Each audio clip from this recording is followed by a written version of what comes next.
Programs are now available that can give you a fresh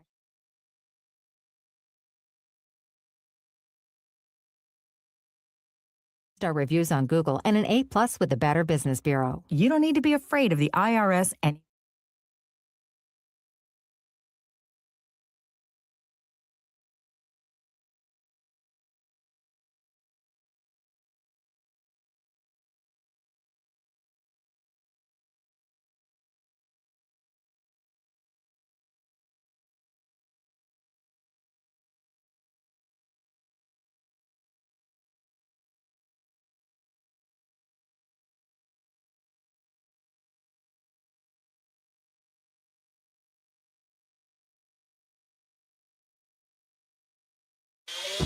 Let's do this. It's the Real Jonathan Smith Show on Indie Sports Ticket, 1430 AM, 93.9 HD2, and always on the free Indie Sports Ticket app. What's going on? Welcome into the Real Jonathan Smith Show here on Indie Sports Ticket. Thank you for tuning in, no matter how you're tuning in, whether that's YouTube, Indie Sports Ticket. If you want to head over there and subscribe, maybe you're watching the show on X__Jonathan Smith to follow me there and watch the show there. You can also listen on that Indie Sports Ticket app or 1430 AM. Big show today. We're supposed to have Frank Isola on at 1 to talk about the upcoming NBA playoffs. We'll see if that happens or not. He has not texted me back yet this morning. So hopefully that's what happens. If not, though, we got a ton of stuff to get to. The WNBA just can't seem to get out of its own way. We got play-in games tonight, all sorts of stuff. But we have to start with what I would argue is the most exciting thing going on. Maybe. I don't know if it's that exciting. I know that there's people out there, though, that are pretty pumped up about it. Indiana basketball. Big day yesterday in terms of their ability to recruit. A really good start for Coach DeVries and everything that he's kind of got going on in the portal. He landed a few big guys yesterday. And the funny thing about it, or the thing that I find funny about it at least, is just the number of Indiana fans that went from complaining about, Coach DeVries and how he was doing in the portal, the whole Darian DeVries doesn't know what he's doing. And did Indiana hire the right guy? Man, Indiana missed out on Dusty May. They had to settle for Coach DeVries. All this stuff, right? Like that was, those were very popular opinions to find. And now, if you go look, there's a lot of people out there like, man, Coach DeVries is putting on a portal clinic. Coach DeVries is cooking, as some of the kids may say. Okay, it's quite the thing to see. All right, and right now it seems like Coach DeVries went 4 for 4 on the guys that he wanted yesterday. Aiden Sherrill, the big 6'11" center from Alabama, who's in the portal. I don't think he has not officially announced where he's going, but multiple reports seem to indicate that Aiden Sherrill is expected to be an Indiana Hoosier next season. Okay. With that being said, it's not a done deal. I'm sure that there's some other school out there that's going to try to offer him more money and all those things. So, that one's not quite yet across the finish line. But again, all reports seem to point to Aiden Sherrill coming to Bloomington next season.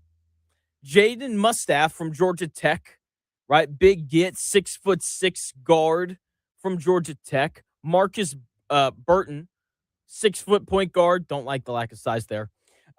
Is going to be coming down from South Bend, right? Averaged like 18.5 points a game last year. You got Darren Harris, highly sought after sharpshooter from Duke. That is the glass half full perspective. Okay, the honest perspective is this guy averaged 3 points a game last year. Who really cares what his high school rating was when he was coming out? Let's focus a little bit more on who he is right now, and that is simply a guy that wasn't good enough to break the rotation consistently for the Duke Blue Devils. But as of right now, those 3 guys are officially going to be Hoosiers next year, and then you've got, Aiden Sherrill as well. And I don't really know how I feel about the Aiden Sherrill thing.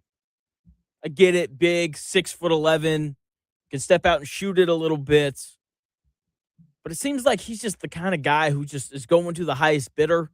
And I understand that that's what a lot of these players are doing. But when players completely ignore fit, it's concerning to me. Like, I'm sure that Coach DeVries is like, he'll fit in really well and all these things. All right. But ultimately, if the player isn't bought into the fit, it doesn't really matter what the coach thinks. You have to be able to go and get guys who will buy into their role beyond, they're paying me $5 million to come here and play basketball. Seems like a great fit to me. That money's going to fit perfectly in my bank account. So that is the one concerning part about this so far. Okay. Here's my other thing. This is the other thing that I've seen from Indiana fans that they're just so stoked about. As of right now, if you combine the incoming transfers with the incoming freshmen for the Hoosiers, they have the third-ranked recruiting class in America right now. And, people are giddy about it. Here we go. This is great. My thing, though, who cares, man? Who ranks the rankers, right? Like, that's the big question that everybody likes to ask. Here's my thing. That's just a measure of the talent that you have coming in. It's not a crystal ball for who's going to be good. If it was a crystal ball for who's going to be good, then Kentucky would have been the best team in college basketball last year because everybody loved all the guys that Kentucky got in the portal. Do you know who's going to be good next year? Purdue. Purdue's absolutely going to have a good basketball team next year, right? They're probably going to have a team good enough to get to the second weekend. We'll see if they're Final Four good. That's just the standard at Purdue right now. They're going to have a team good enough to make it to the second weekend.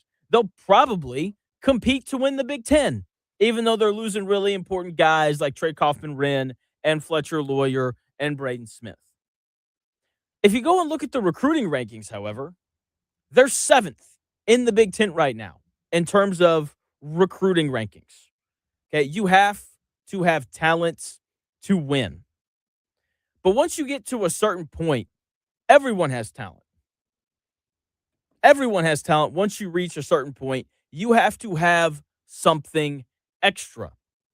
It's something that Purdue has every year under Coach Painter. They have something a little bit more than other teams in the Big Ten that are talented. It's why they won the Big Ten tournament this last year. It's why they went on another run to the Elite Eight. They always have something extra. Okay? And you have to have talent to win, yes. But you also have to have players that are tough. And Purdue always has that. You have to have players that are smart. And Purdue always has that. Every time you watch Purdue play basketball, and I know Indiana basketball fans are just loving the fact that I'm telling them all the things that Purdue is that they aren't. Every time you watch Purdue play basketball, you see a tough and intelligent basketball team. Every time those guys take the floor, you see that. When you watch Indiana play basketball, that is not what you see.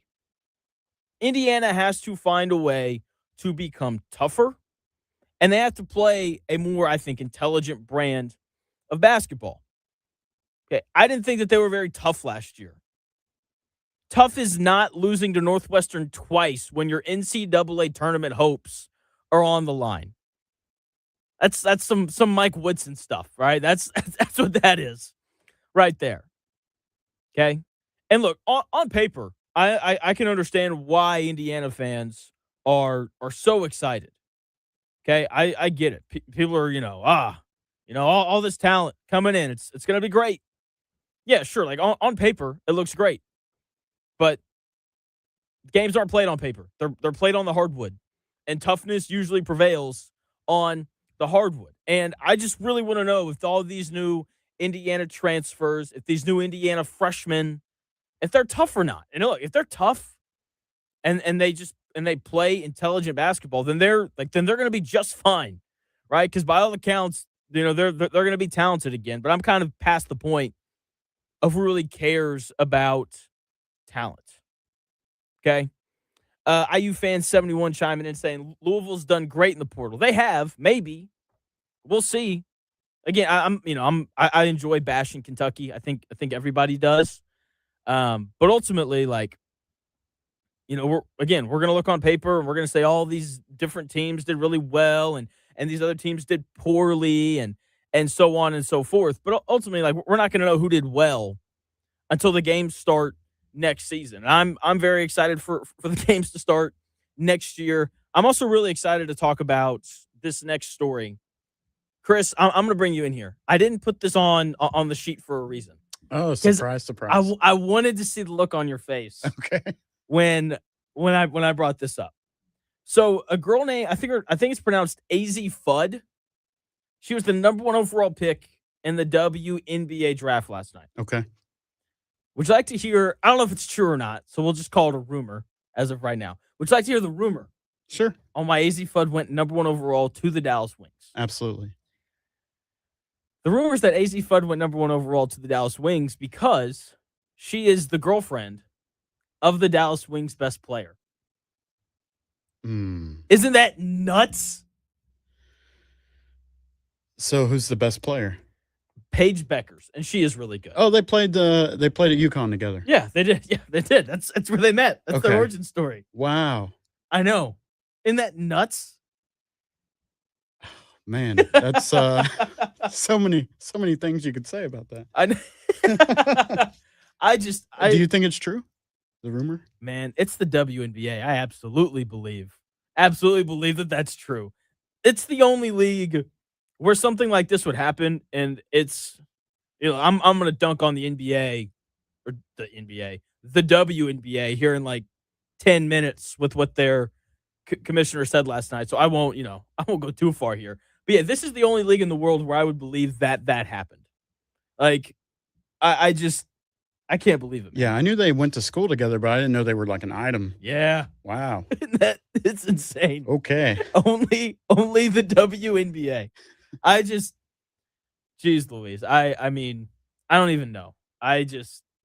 Again, only in the W. And this isn't like the first time we've seen it either. I think that's part of why I believe it.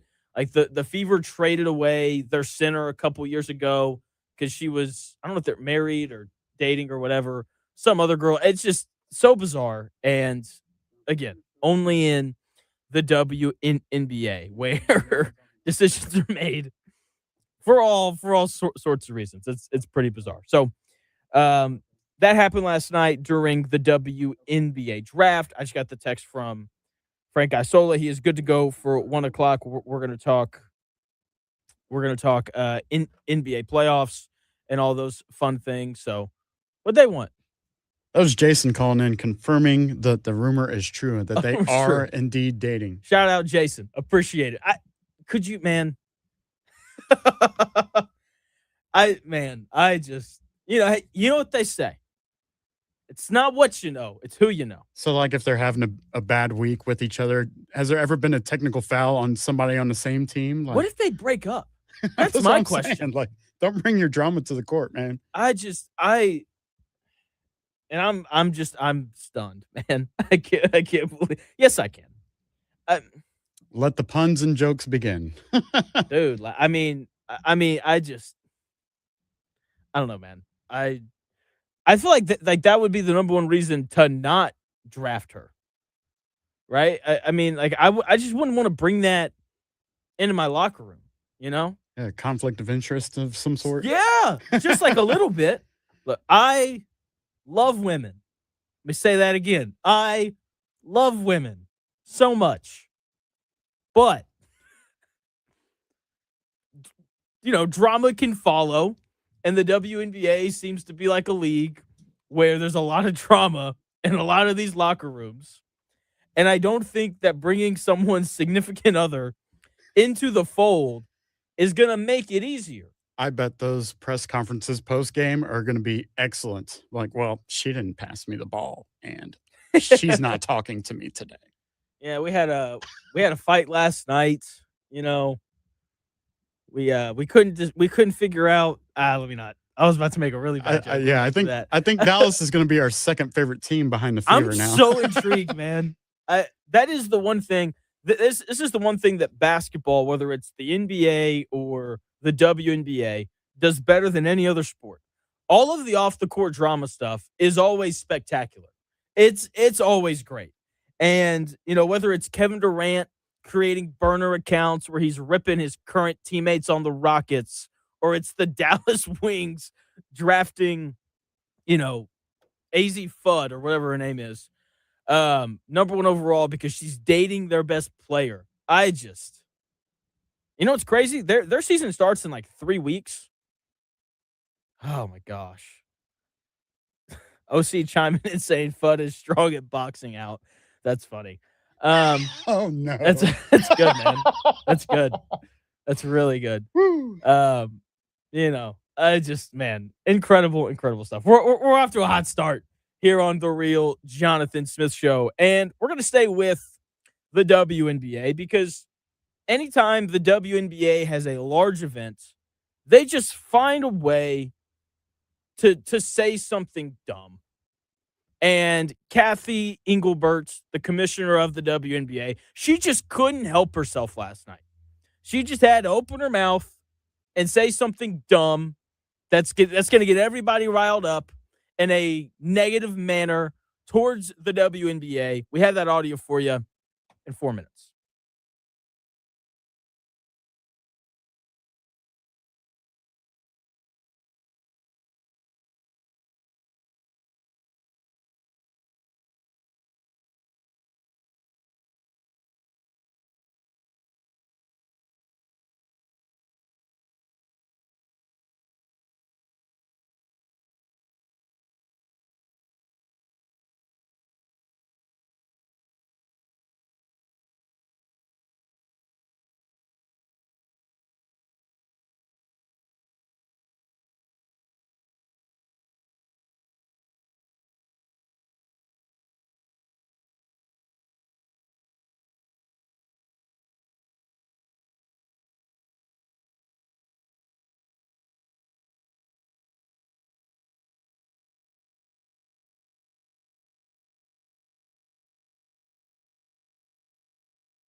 may, one day, be a must-listen for sports enthusiasts.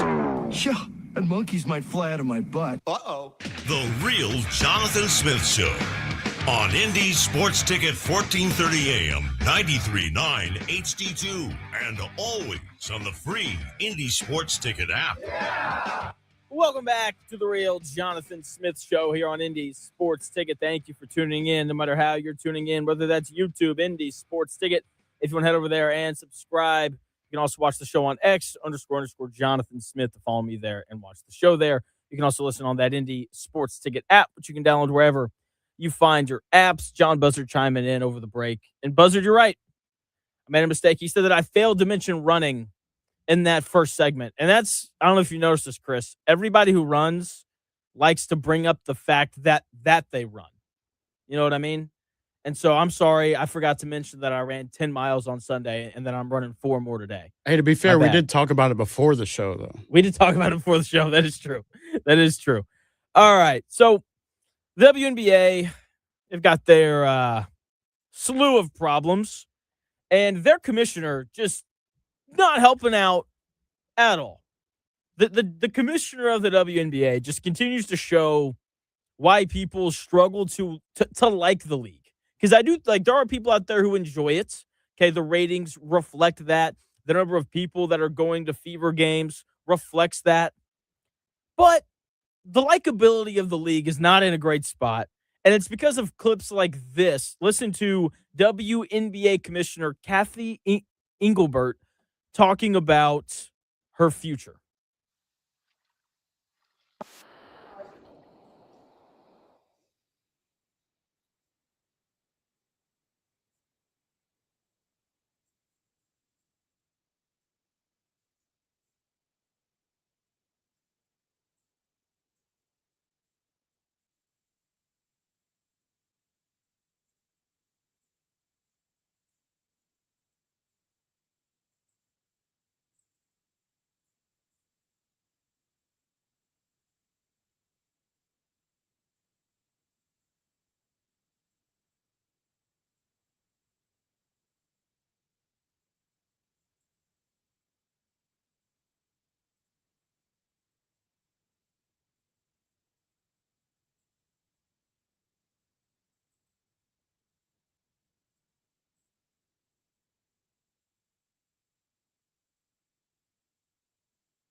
WNBA Commissioner Kathy Engelbert just being annoying. So this reporter from the New York Post asked a completely fair question. How much longer do you want to be the commissioner? How much longer do you anticipate being the commissioner? Those are two fair questions that get asked to Roger Goodell and Adam Silver and Rob Manfred all the time. And then she says, I don't know if you'd ask a man that question. You're right. We wouldn't ask a man that question. We would ask them much tougher questions.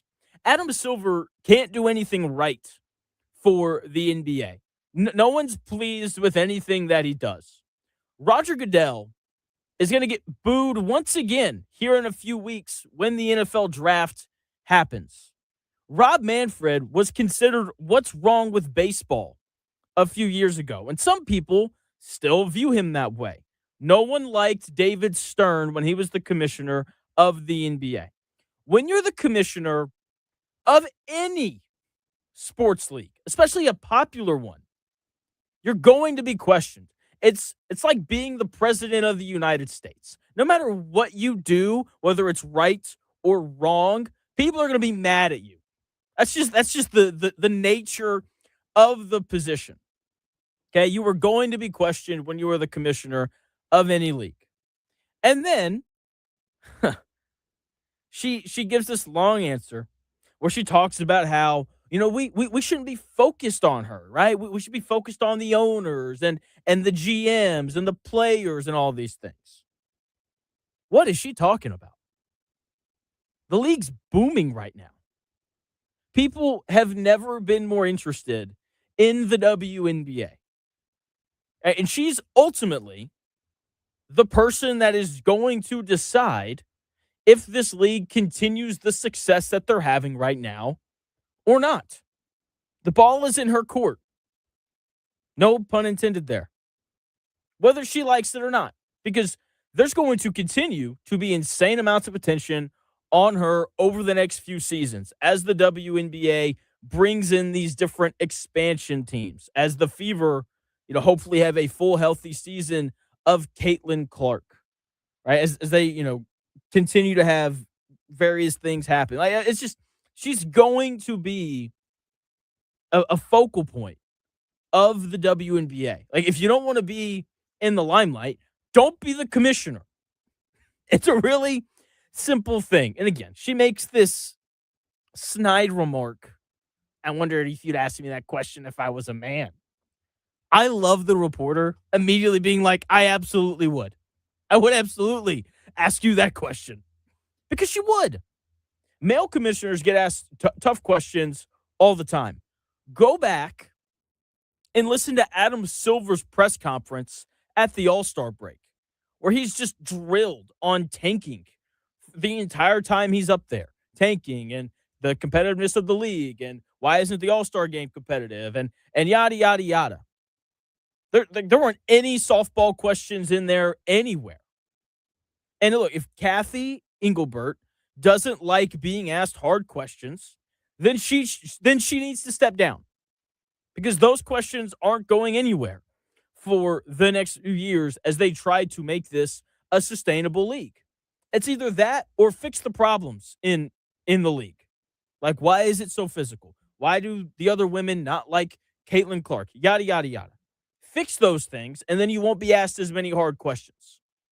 The other thing about her response that bothers me is, again, she opens up. She's like, you should be paying attention to the hardworking women that are around me, and you should pay attention to the female owners and the players and the GA, all that stuff. Right? She's like, pay attention to everybody else but me. But here's the thing. If she would have answered the question normally, then no one would pay we wouldn't be talking about her today. The way that she answered the question took away the attention that she wants to go to everybody else, and she put it on herself.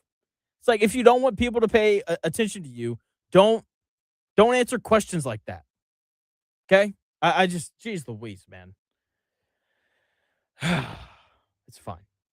She's going to have to toughen up, or she's going to need to step down, because being the commissioner of any league is freaking impossible. It is such a hard thing to do. So toughen up or step down, because the hard questions aren't going anywhere, Kathy. Simple as that. You know that by looking at all of the other leagues. Okay. Speaking of the other leagues, the NBA play-in games start tonight, and I'm very, very excited for them. This is my time to shine. All right, this is where all those late nights grinding league pass pay off for me. It's for these play-in games. Heat versus Hornets. I don't root for teams very often, and really any sport. In the NBA, however, I root for the Pacers and the Mavericks, because I grew up a Mavs fan, and the heart wants what the heart wants. I can't really shake it. That's really it. And those things are set in stone. But every year, there's a couple teams that I thoroughly enjoy watching. Charlotte Hornets are one of those teams this year. They are a blast to watch. I think the game tips off tonight at like 7:30. There's no other big sporting event or anything going on. Take 5 minutes. Watch like the first 5 minutes of this game. And I think if you do, and if you enjoy basketball, then you're going to be like, yeah, I'm going to watch the rest of this, because the Hornets are just a fun team to watch. Colin Knippel had one of the best shooting seasons in NBA history as a rookie. He led the league in threes made. LaMelo Ball was second in the league in threes made. Brandon Miller has turned into a really good player. Like the Hornets have a legitimately nice core. All right, and they've got some fun role players in there as well. Okay, they play hard. They're scrappy. They're everything that like a fun, young, and developing team should be. And I'll be honest, I hope that they win tonight. I do. And then you have the Miami Heat, the team that just never dies, the proud owners of Heat culture, and a team that has a history of playing in these playing games. Like the playing games in the Eastern Conference might as well be called the Miami Heat Invitational. And they're probably going to win tonight because they have Eric Spoelstra, probably the best coach in the sport. And again, they have a history of winning these playing games over the last, 6 years or so. That toughness and intelligent basketball that I was talking about, Indiana basketball missing earlier in the show. Watch the Miami Heat. They are so incredibly tough and they play so smart. And they're fun to watch as well, just because of how tough and physical and how hard they play and all those things. And the interesting thing about this game is, the Heat have kind of been struggling here as of late. Meanwhile, the Hornets have been like one of the best teams in the NBA since January 1st. But experience matters so much in these playoffs. And I think that we're going to see it tonight. Now, the beauty of one and done, because that's what this game is a guy can get hot and win a game for you. Jaime Jaquez could come off the bench for the Miami Heat and score 28, and good luck overcoming that, Charlotte. Or, Con Knippel could hit 7 threes in the first half, and all of a sudden it's, the Con Knippel game. With that being said, I don't think that's going to happen because Miami's going to be so dialed in defensively. I think it's going to be tough for the Hornets to really get going and to run the great offense that they have. Okay? I'm going to take the Miami Heat to cover tonight, plus 5.5. I'm going to take the experience. I'm going to take Bam Adebayo, who scored 83 points in a game earlier this season, which is still insane to me. Last time I checked, I think people are still complaining about that. Okay? So I'm going to take the Miami Heat tonight at plus 5.5 to cover. Wouldn't be surprised if they won the game outright. I think it was Buzzard chiming in who said that he went and saw the Hornets at Gainbridge this year without Ball. Fun team to watch. I never thought I'd say this. They're more fun to watch when LaMelo Ball plays. He's really grown up, and this is one of the cool things I think about professional sports, especially the NBA, because you got 19-year-olds, getting drafted, and they just evolve and they change, over the next 4 years, when they're 23 years old. And that is exactly what has happened with LaMelo. Okay, his ability to pass, he's an incredible passer. He's 6'7", does a really good job of I saw that. Thank you. Yeah. Does a really good job of creating for his teammates. Still takes a couple bad shots here and there. And so it's they're a lot of fun. It's like if you're not watching anything tonight, I would recommend watching this game or Tulsa King. I finished Tulsa King last night, season 3. It's a good time. It's a really good time. So that is the first play-in game tonight. Again, it should be a blast. I'm going to get to Top 10 Tuesday. We're going to take a little break from the NBA in the next segment. We're going to get to Top 10 Tuesday because I'm just really excited for it. This is one of the better Top 10 Tuesdays that I've put together in a while. We're talking running backs in the NFL. It's really important, especially if you're a Colts fan, with how Jonathan Taylor performed last year. So we're going to perform more of an exercise as opposed to like listen to my list. So I've got an exercise to tell us how valuable running backs are in 3 minutes.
If you owe back taxes, listen carefully to rule number 1. Never go up against the IRS alone. They're cracking down, freezing bank accounts, garnishing paychecks, canceling passports. Even your home or business could be at risk. But here's what they don't tell you. The IRS has powerful tax relief programs that could save you thousands if you qualify. That's why smart people call Optima Tax Relief, America's #1 tax resolution firm. Nobody knows these programs like the experts at Optima. Their team of tax attorneys and licensed professionals have resolved over $2 billion in tax debt for people just like you. The IRS is not stopping, so don't wait and don't take them on alone. For tax help you need, for tax help you can trust, call Optima today for a free consultation. Call 800-608-0955. 800-608-0955. 800-608-0955. Optima Tax Relief. Some restrictions apply. For complete details, please visit OptimaTaxRelief.com.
The best takes.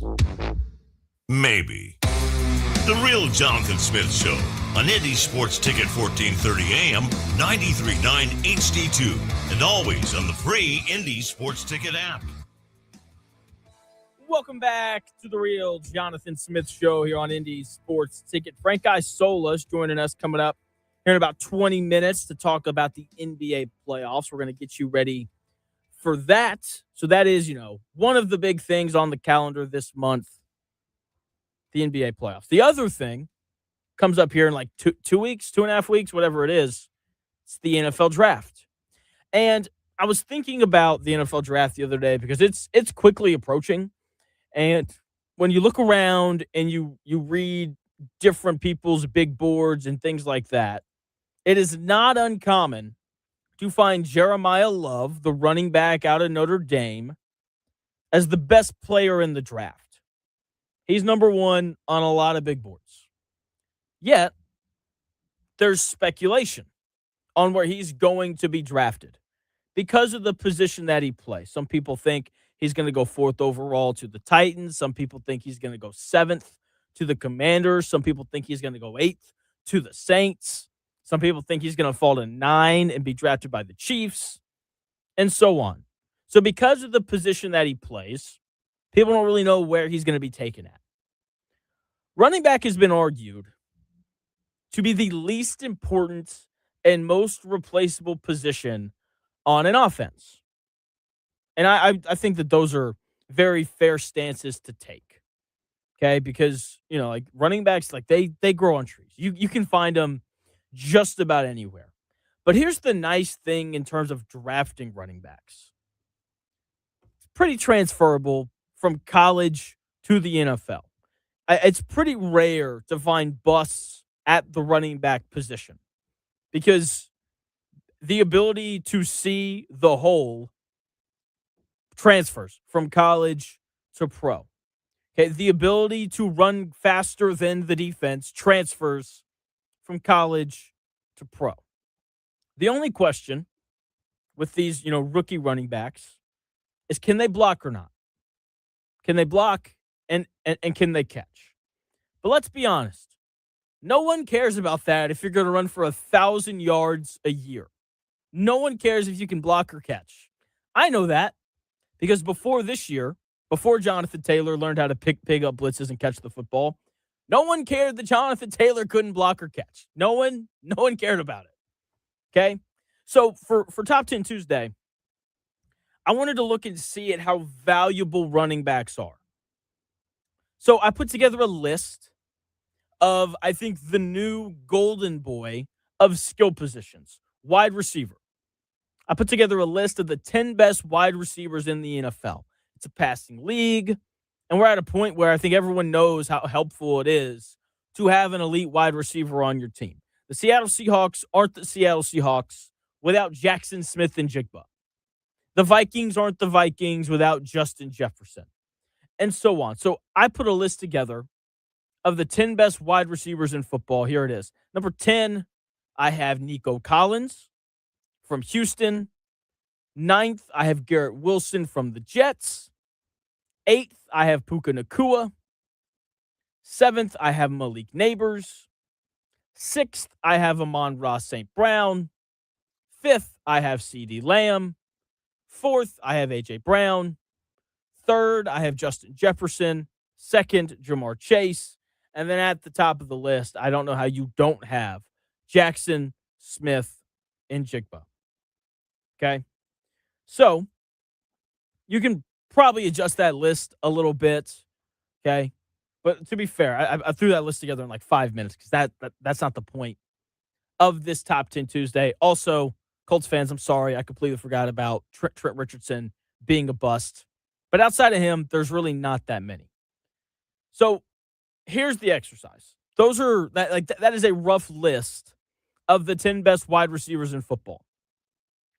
At what point would you rather have Jahmyr Gibbs or Saquon Barkley or Jonathan Taylor or Bijan Robinson or whoever you think the best running back in the NFL is? At what point would you rather have one of those running backs compared to one of those wide receivers? Like for me, I think Bijan Robinson's the best running back in the NFL. So I'm going to use him as my litmus test here. I think I'd rather have the top 6 receivers before I would take Bijan Robinson. So I'd rather have Jackson Smith and Jigba, Jamar Chase, Justin Jefferson, A.J. Brown, CeeDee Lamb, and Amon-Ra St. Brown before I would take Bijan Robinson. Which means I would take Bijan Robinson before I took Malik Neighbors, Puka Nacua, Garrett Wilson, or Nico Collins. So based on this, the best running back in the NFL is more valuable than every receiver in the NFL except for 6, which I think should make drafting running backs so much easier. If a team thinks that Jeremiah Love is going to be the best running back in the NFL at some point, then they should take him as high as they want. Because at that point, he's the 7th most valuable skill player in the NFL.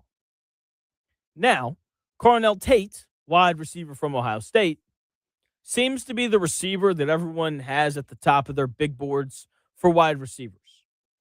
If you think Cornell Tate is going to be like one of the 6 best receivers in football at some point, then you take him before you take Jeremiah Love. But if not, take Love. We have seen a resurgence of the running back over the past couple of years. Okay, Jonathan Taylor was the Colts engine last year. We all saw it. Like, yeah, Daniel Jones was good. Whatever.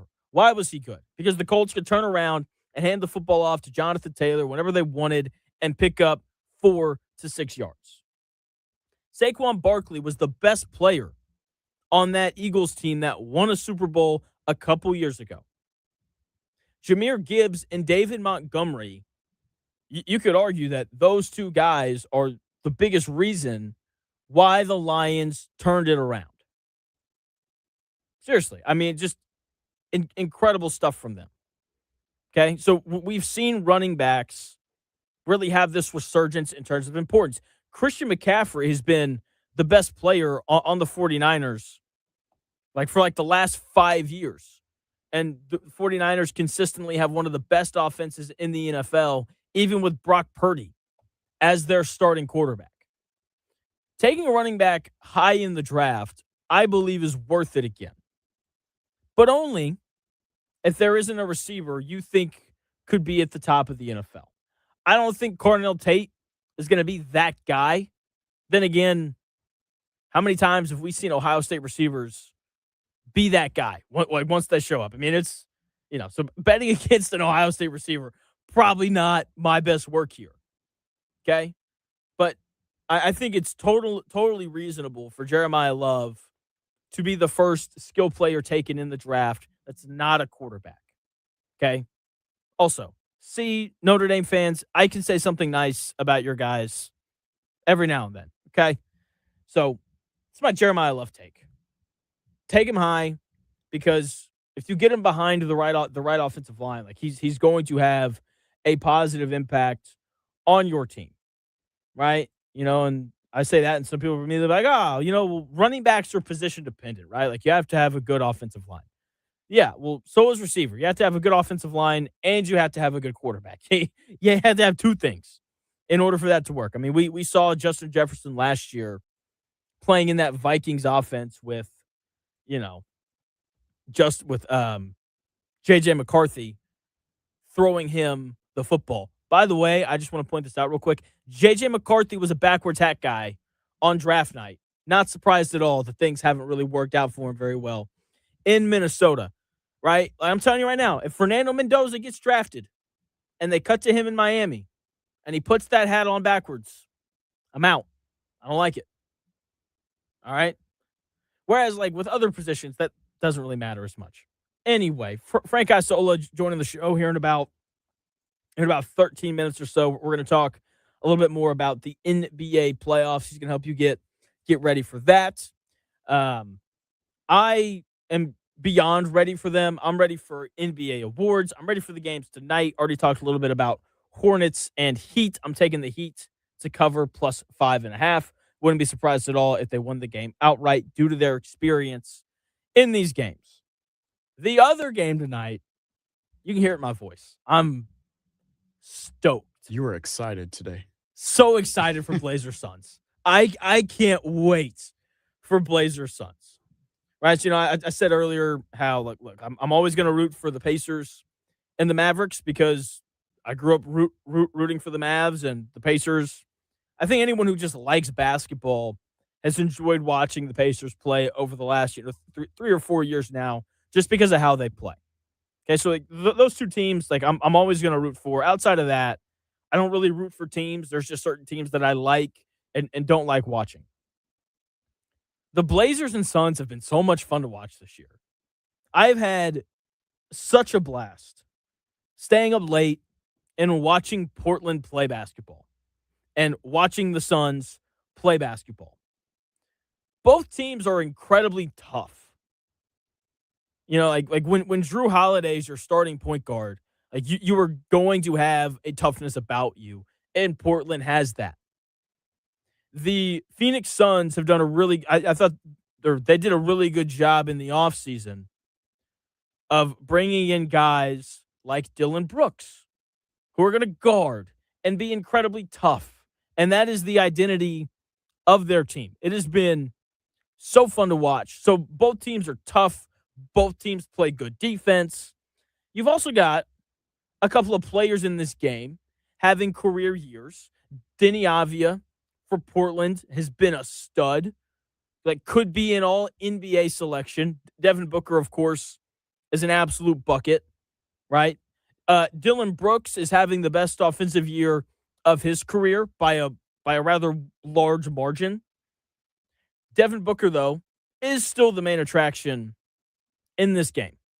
He's the best player on the floor. With that being said, between Matisse Thybulle, Andrew Holiday, and Denny Avia, Portland's got options to put on Devin Booker, right? So that kind of area of the game, I think, is going to be just a total blast to watch and pay attention to.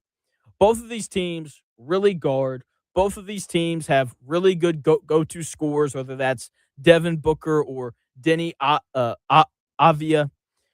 And tonight, that game is going to be so physical. Both of those teams they're big, and they push you around, and they play defense with their hands.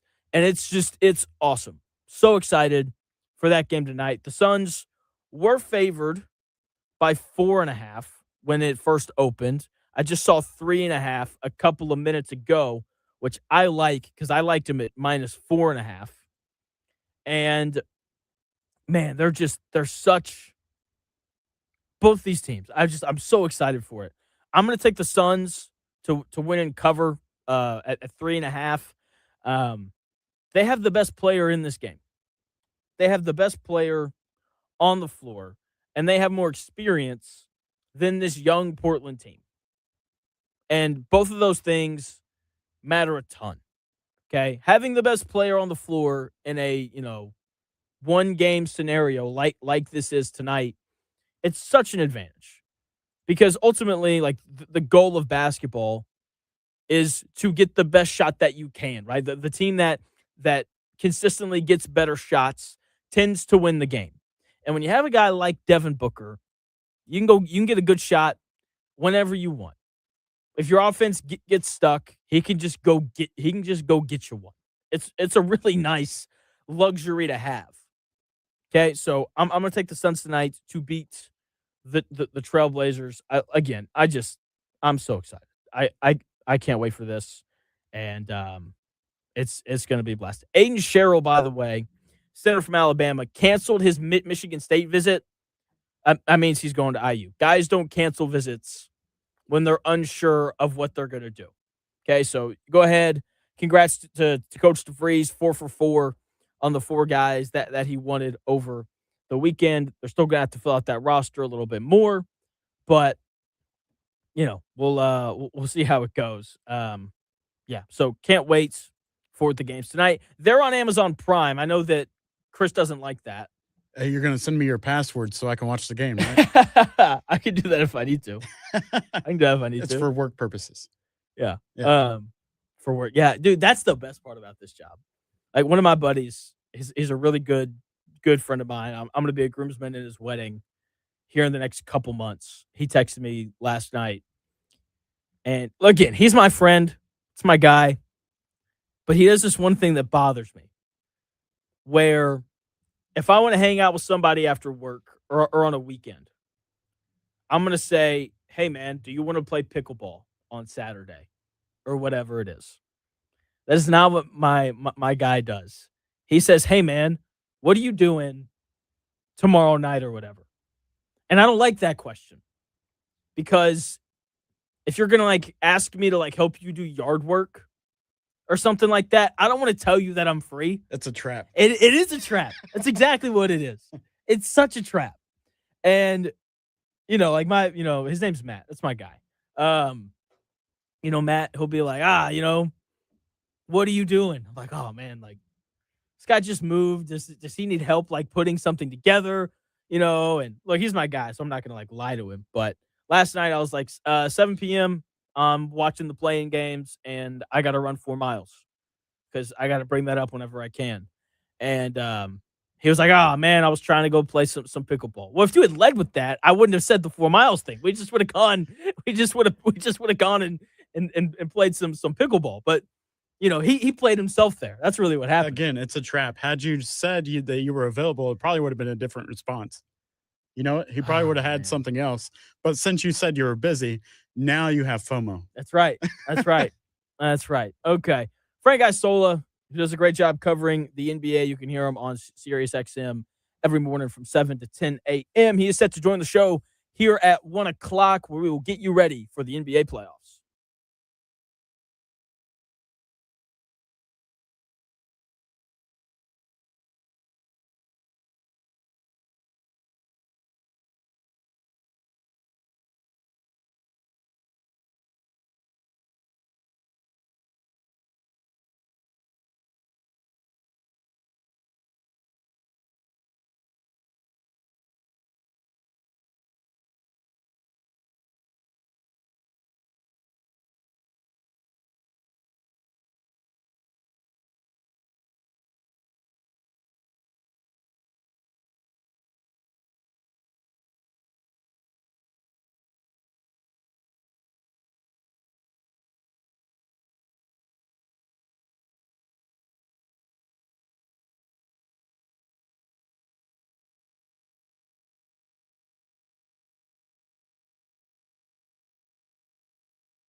do this.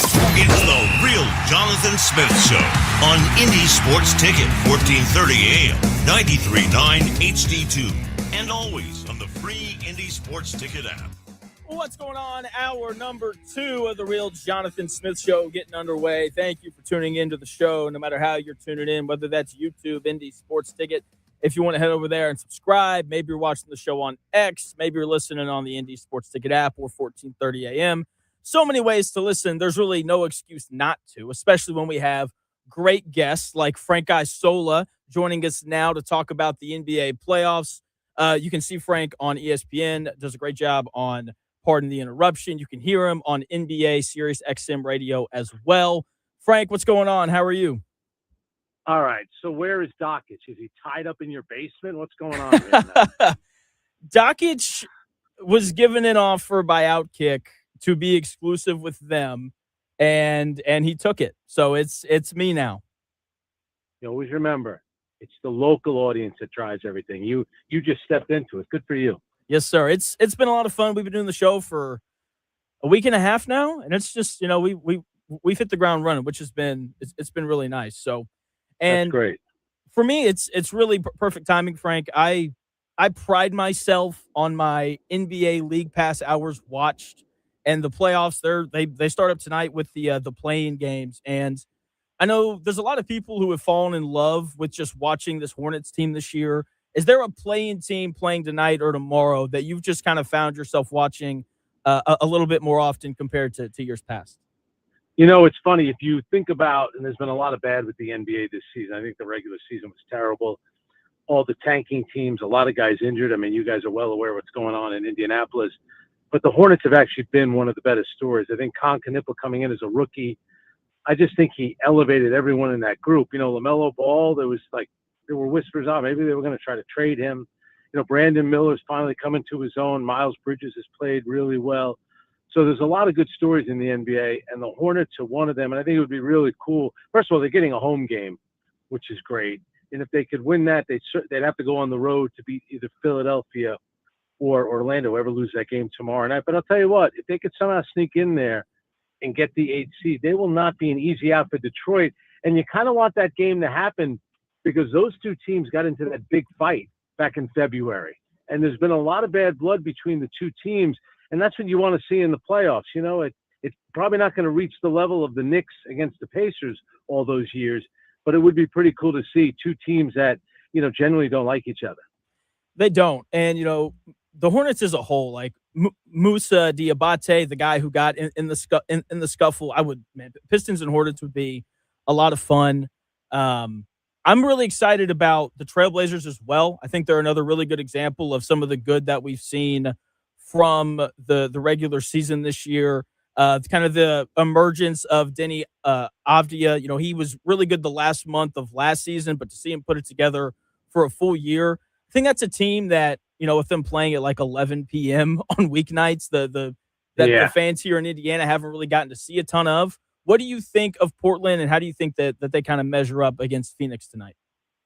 Yeah, you're really right. It's like until Seattle's back in the league, Portland, it really does always feel like they're on the other side of the world. And, if you go back, like right around the start of training camp, and the FBI knocked on Chauncey Billups' door, and he was arrested as part of that gambling probe by the FBI, and you haven't heard from or seen Chauncey Billups since, and Tiago Splitter, became the interim head coach, and the job that they've done, I think it's really impressive. Not only, all right, so they finished 8th, and they do have a winning record. I think that says a lot, especially since they finished ahead of the Clippers, who have a really good team with Kawhi, and they finished ahead of the Golden State Warriors, who I get it. The Warriors had a lot of injuries, but that is one of the better stories this year. It's a hard-playing team, and you're right about Avdia. He'll be in the running for most improved player. But you just don't really see Portland a lot. That's why hopefully people who get Prime, remember the games aren't on regular television; they're on a streaming service. But if you get the chance to watch Portland, I think people will be pleasantly surprised by how good they are. Joined by Frank Isola. You see him on ESPN. You can hear him on NBA's Sirius XM radio. You mentioned the game being on Prime tonight. You've mentioned how the regular season hasn't exactly been like the best regular season ever for the NBA. I think this is one of the many problems that people have with the league. What did you kind of make of games being on Peacock and Prime and those kinds of things throughout the year?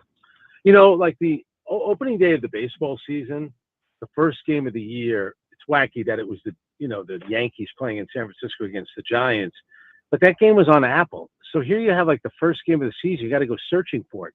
But that is the Yankees, and it is Aaron Judge. When you have some of these smaller teams and they're playing on the streaming networks, people are actually going out of their way to look for the games. I just don't think that's happening. The MLS did the same thing on Apple. They put all their games on Apple TV, and you actually had to pay an additional price on Apple. They realized nobody was watching, so now they're still on Apple, but you don't pay that extra price. And something interesting happened, not this past Friday, but it was this past Friday. You had the last Friday of the season, all 15 teams played. It turned out that 168 players sat out due to either injury or illness. ESPN had that story on their website. Now, ESPN is a business partner of the NBA. I kind of felt like that being on ESPN's website, that told me that somebody from up above must have said, you know what, enough of this stuff. We're paying a lot of money, and not enough guys are playing all the time. And I think that's something that's really hurt the league. It's load management is still a thing. That's, but we focus so much on tanking this year that people kind of forget about load management. That's one problem. And then finding the games. And I think, you're kind of being kind when you said, it hasn't been one of the best regular seasons. I would probably argue, I kind of think it might have been, since I've been covering the league, I've been covering a long time. I thought it was the worst regular season I can remember. Oh, wow. Yeah, I'm a nice guy, Frank. I try. Well, I'm old, bitter, and miserable, so I'm allowed to say that. Okay, fair enough. Yeah, the year as a whole, it's just been, like you said, you've highlighted some of the issues, and you mentioned the load management and those kinds of things, and people don't. That's kind of led into a whole new issue with this 65 game rule. We've got really good players like Cade Cunningham and Anthony Edwards, maybe Luka. We'll see if he wins that appeal or not, who may not be eligible for these different rules. That was kind of supposed to help combat the load management. What do you kind of think of the 65 game rule? Because that's been another really hot topic throughout the year.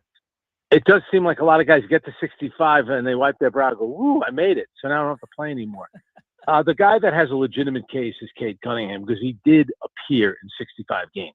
So the game that doesn't count for him was a couple of weeks ago with, he dove for a loose ball. It was just under 6 minutes into the game. He took a knee to the back and suffered a collapse lung. So you have to play in 20 minutes for the game to count, except the league does give you two exceptions. You can have two games where you played between 15 minutes and 19 minutes and 59 seconds. Victor Wembanyama has one of those games. I'm sorry, he's got two of those games. Jokic got one on Sunday. That's why he played 18 minutes, but that game counts toward his 65. So for me, it's like Cade Cunningham was in the game hustling, and he's being penalized for that.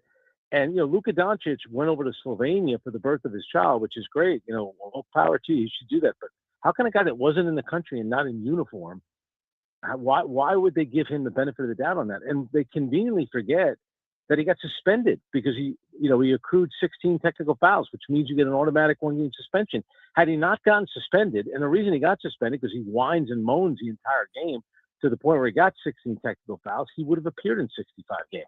So I don't feel for Luka. I think Cade Cunningham is the one guy that's getting the short end of the stick here. I don't feel for Luka either. I did a long rant on it last week because, like you said, just don't complain that much. It's not hard to do. And he's the worst of the worst when it comes to that. And, the Lakers are in a really interesting spot right now to kind of focus back on the playoffs. No Austin Reeves, 41-year-old LeBron James, kind of in charge of everything against a Houston team that has been playing really well to kind of close out the season. Which of these first-round playoff series are you most intrigued by? That's a good question. One thing you also have to remember about the Lakers, the Spurs kind of did them a solid because if the Spurs had beaten Denver on the final night of the season, the Lakers would have moved into third. And then they would play Minnesota. I think will be a tougher out for them. Now they're going to play Houston. But for San Antonio set it up where if form were to hold, they would play Denver in the second round, as opposed to either Minnesota or the Lakers, who are all banged up. So I don't know what's going to happen with LeBron. I think the Knicks and the Knicks and the Hawks series could be really good because the Hawks have a lot of long and athletic wing players, and they might be able to make things difficult for Jalen Brunson, very similar to what the Pacers did in the conference finals last season. So that could be an interesting one because the owner did come out before the season, the Knicks owner, Jim Dolan, and said, it's about getting to the finals and winning a championship because they fired Tom Thibodeau last year, who got to a conference finals for the first time in 25 years. And, in fact, there was only one coach in the Eastern Conference last year that lost his job, and it was the guy that lost to the Pacers, who only happened to be the best team other than Oklahoma City from January 1st on. And everyone continued to dismiss the Pacers, even though, they took out Milwaukee in the first round. They took out the Cavs in the second round. They smoked both of those teams. Then they beat the Knicks, and they were up at halftime in Game 7 against Oklahoma City on the road, despite the fact that Tyrese Halliburton had blown out his Achilles 7 minutes into the game. So I never understood why people didn't think of Indiana as a legitimate team. They proved from January 1st on they were the best team in the Eastern Conference, and you could make the case they were clearly the second best team in the NBA. Joined by Frank Isola. You see him on ESPN. You can hear him on NBA's Sirius XM radio. Yeah, you talk about the Pacers last year and how post January 1st, everything kind of came together. I don't think that there's a team quite like that this year, but you could argue after the Trae Young trade, Atlanta really came into their own. They had that stretch where they won like 15 of 16. Jalen Johnson is a guy that I'm really excited for people to see, and people are going to see him because they're playing the Knicks. You mentioned how kind of the wings and the size and the length of Atlanta could bother New York. My concern with Atlanta is the lack of depth. Like, I know that, Jonathan Kuminga had like 3 good games after he was traded from Golden State to Atlanta. But after that, it's been a little more up and down. How do you kind of expect for that series to go? And you mentioned how the owner for the Knicks came out and mentioned how he would like to see the Knicks end up in the finals this year. What are the chances of them doing that in an Eastern Conference that's pretty crowded? Yeah, it's going to be tough because I think they're not going to, if they were to play Boston in the second round, Boston's going to be ready for them. And if you get past Boston, you likely have to play Detroit or Cleveland, especially if it's Detroit, which has proven to be a really good team. The one thing about Atlanta, I was at the game in late October when Trae Young got injured. He was actually injured by friendly fire. His teammate, Mohamed Gay, fell on his knee, and Trae tried to stay in the game. He limped off, and he wasn't going to return for the rest of the game. And it's weird. You're watching the Hawks, and right from that moment on, you could see there was a bit of a bounce to their step. And then I think he ended up only playing 5 more games for the Hawks over the course of the next 3 months before he ended up being traded. And I like Trae Young. To me, he competes. He's been to a conference finals before, but it's really hard to win with an undersized point guard when they don't defend. You're such a liability for your team. So I think they've cleared things up there. And they have a player, Nickeil Alexander-Walker, who's probably one of the more underrated players in the league. He could be the most improved player this year. So I do think Atlanta has got a really good chance here to do it. And if they were to beat the Knicks, what a disaster that would be. Because as you know, the Knicks entered the season, you didn't know about Jason Tatum, whether or not he would be back. You were thinking maybe he's going to come back, but maybe not. And it was clear that Tyrese Halliburton was going to play. So, the two teams kind of standing in the way of the Knicks, it was going to be the Celtics and the Pacers. That path was kind of cleared. And the Knicks only, they won, I think, 2 more games than they did last season, but they still finished in 3rd place. I mean, Detroit got to 60 wins. Somehow the Celtics got to 56. And let's remember, this was in a year where 10 teams in the league were okay with losing. I'm not saying they didn't put players out there that didn't compete. I saw the Pacers plenty of times. The Pacers went into New York and beat the Knicks and the Nets. I think it was on consecutive nights right before the All-Star break. And for some reason, the organization got fined by the league. I have no idea how the league came to that conclusion. So there were teams that were competing, but there were a lot of nights where teams weren't putting out, their best 5 players or best 8 players. That wasn't the case. And yet the Knicks still finished in 3rd place. If there's going to be a year to win 60 games for the Knicks, this should have been the year. It should have been. And, I'm really intrigued by how Karl Anthony Towns is going to look. Because he had a stretch from the beginning of December to the middle of January, which that was 3 months ago, but where he didn't score where he had a long stretch where he didn't score 20 points in a game. And if you get that version of Karl Anthony Towns, you're not going to beat very many people. And so I think he's kind of the guy for them that I'm intrigued by. It's probably him or Bridges. Is there any player in particular for the Knicks that you feel like has to play well outside of Brunson, obviously? Well, I think you hit it with Towns, and I think maybe you should tell. I mean, I don't think Indiana Pacer fans will be happy, but you should probably tell the Knicks that they should look to get Karl-Anthony Towns involved a little bit more. He averaged about 5 more points a game last season. He was an All-NBA player. It hasn't really been until recently, but they kind of went back to last year's offense, and they're running more plays from. I think they call the play Pistol 5 or whatever it is, where he gets more involved with Jalen Brunson. Because in order to win, they're going to need Karl-Anthony Towns. That's why I think if you go back to the conference finals last year, I thought Indiana, getting up and down the court was big, but really it came down to Siakam outplaying Karl-Anthony Towns and Halliburton outplaying Jalen Brunson. Sometimes it is as simple as that. You need your best players to play really well over the course of 4 playoff series to win a championship. And I think Shai Gilgeous-Alexander, proved that last year. We saw Michael Jordan do it all the time. So Carl has to be a big part of it. I laugh with Karl-Anthony Towns because I've known Carl for a long time. And if I got to hear one more NBA player, former NBA player, current player, said, "Oh, I talked to Carl and I told him to do this, I told him to do that," leave Carl alone. Carl's accomplished a lot. He's been, he went to back-to-back conference finals, one in Minnesota, then last year in New York. He needs to tell all these ex-players who haven't accomplished half of what he's accomplished, "Hey guys, I got this. Leave me alone. Go try to grandstand using another player." But that's the problem with Carl. He's too nice. So he allows all these guys to walk all over him. And I think there are certain times when he's got to stand up for himself.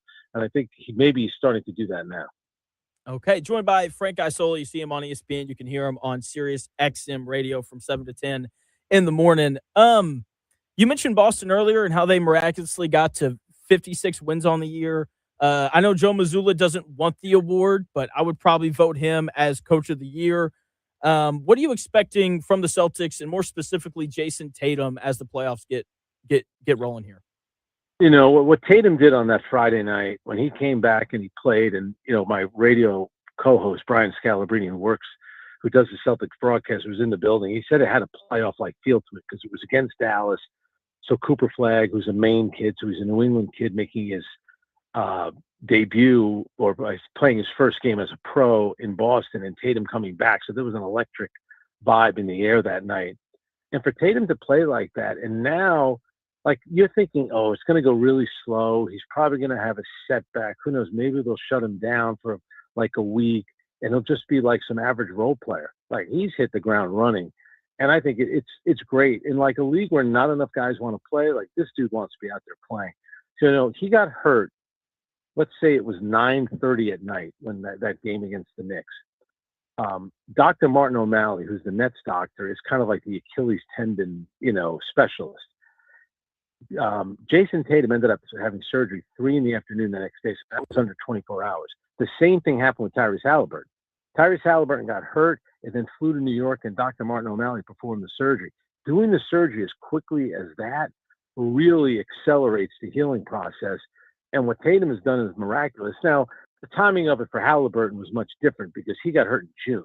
So if he was going to come back 10 months later, assuming his team was in the playoffs, you're talking late April. It would have been hard for him just to walk into a playoff series. So it was pretty obvious he wasn't going to play this year, and obviously he has the issue with shingles. But for Tatum to play like this, and no one ever talks about it anymore. The guy, he easily could have said, "You know what? I got my championship. I got my huge contract. I will see you boys next October for training camp." This guy wanted to be out there. He's playing at a high level. So if they could go on and get to a finals, that's a great story. If the Celtics, and I know people don't want to hear about the Celtics or the Lakers winning championships, but if the Celtics get back to a finals and win, that's a pretty, as much as we all like sports for certain reasons, how can you say that that's not a great story? If Jason Tatum were to, have a huge role for the Celtics in a championship run. It'd be awesome. And seeing the way that he's come back gives me a lot of hope for Halliburton next year, especially since he'll come back in, I think it'll be 14 months or something like that. So I think seeing the way that Tatum's come back, I think it gives Pacer fans a fair amount of hope for next year with Halliburton. Last thing for you, Frank, and I will let you go. The Spurs are really good, but when you look at their team, 6 of their top 7 scorers have never appeared in the playoffs before. When you look at them, how do you balance, Wemby and just the sheer talent that they have with the lack of playoff experience? I think the lack of experience is huge because during the regular season, it's one thing late in the game, who's going to take the big shot? It's a whole new ball game come playoff time. So the Pacers have had guys in the past, whether that was Reggie Miller or Tyrese Halliburton, who are willing to take the big shot, live with the consequences, and a lot of times they came through. Until you go through it, you just don't know. So that's why I don't see the Spurs winning 3 playoff rounds and getting to a finals. I know they fared really well this season against the Oklahoma City Thunder. I think if they were to meet Denver in the second round, I have a funny feeling that Jokic is going to be just a little too much for them. It's a great team. I love Stephon Castle. Wembanyama, probably make the case. He's the best story in the NBA this season. It's amazing, like seeing him in person. Like, it just doesn't make any sense. I like the kid Dylan Harper a lot. You know, the Spurs hit on a good thing. And the Spurs, you know, they are kind of the godfathers of tanking. They got David Robinson. They got Tim Duncan. They got Victor Wembanyama. That's why nobody should be getting on your Indiana Pacers for what they're doing, because the Pacers are only doing it for the first time really in franchise history. And, you know, they're going to come. And if they get a top 4 pick, your Pacers are going to come out swinging next season. That's for sure. Oh, yes, they are. Frank, thank you so much for the time, man. All right. I'll talk to you. Good luck with the show. Thanks. See ya. That is Frank Isola. Again, you can see him on ESPN. Does a great job when he fills in on PTI. Does a great job in the mornings as well on Sirius XM Radio, 7 to 10 a.m. When we come back here in about 4 minutes or so, I'm going to run to the bathroom during the break. And when we come back, we're going to get in a little bit of Indiana basketball and their big day recruiting. Convivo, that's it. Let me try that again. Convivio Italian Artisan Cuisine believes food brings people together. They offer a well-curated wine list and a variety of menu items that are influenced by each of Italy's unique regions. And their pasta is always freshly made. I love fresh pasta. Great place to go. Come share a meal with them at their Carmel, Zionsville, or brand new Noblesville location starting Friday. Log on to indiesportsticket.com at 9 a.m. to get $100 in Convivio gift certificates for only $50.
If it's in today's sports world, it's here.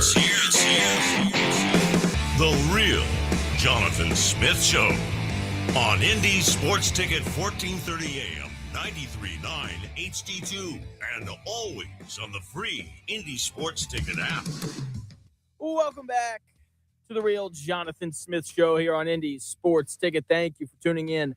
No matter how you're tuning in, whether that's YouTube, Indy Sports Ticket, if you want to head over there and subscribe. Maybe you're watching the show on X__Jonathan Smith to follow me there and watch the show there. You can also listen on that Indy Sports Ticket app or 1430 AM. So many ways to listen. There's really no excuse not to. Frank Isola, so freaking good in that last segment, getting you ready for the NBA playoffs, whether that's the Knicks, Hawks, Trailblazers, whoever.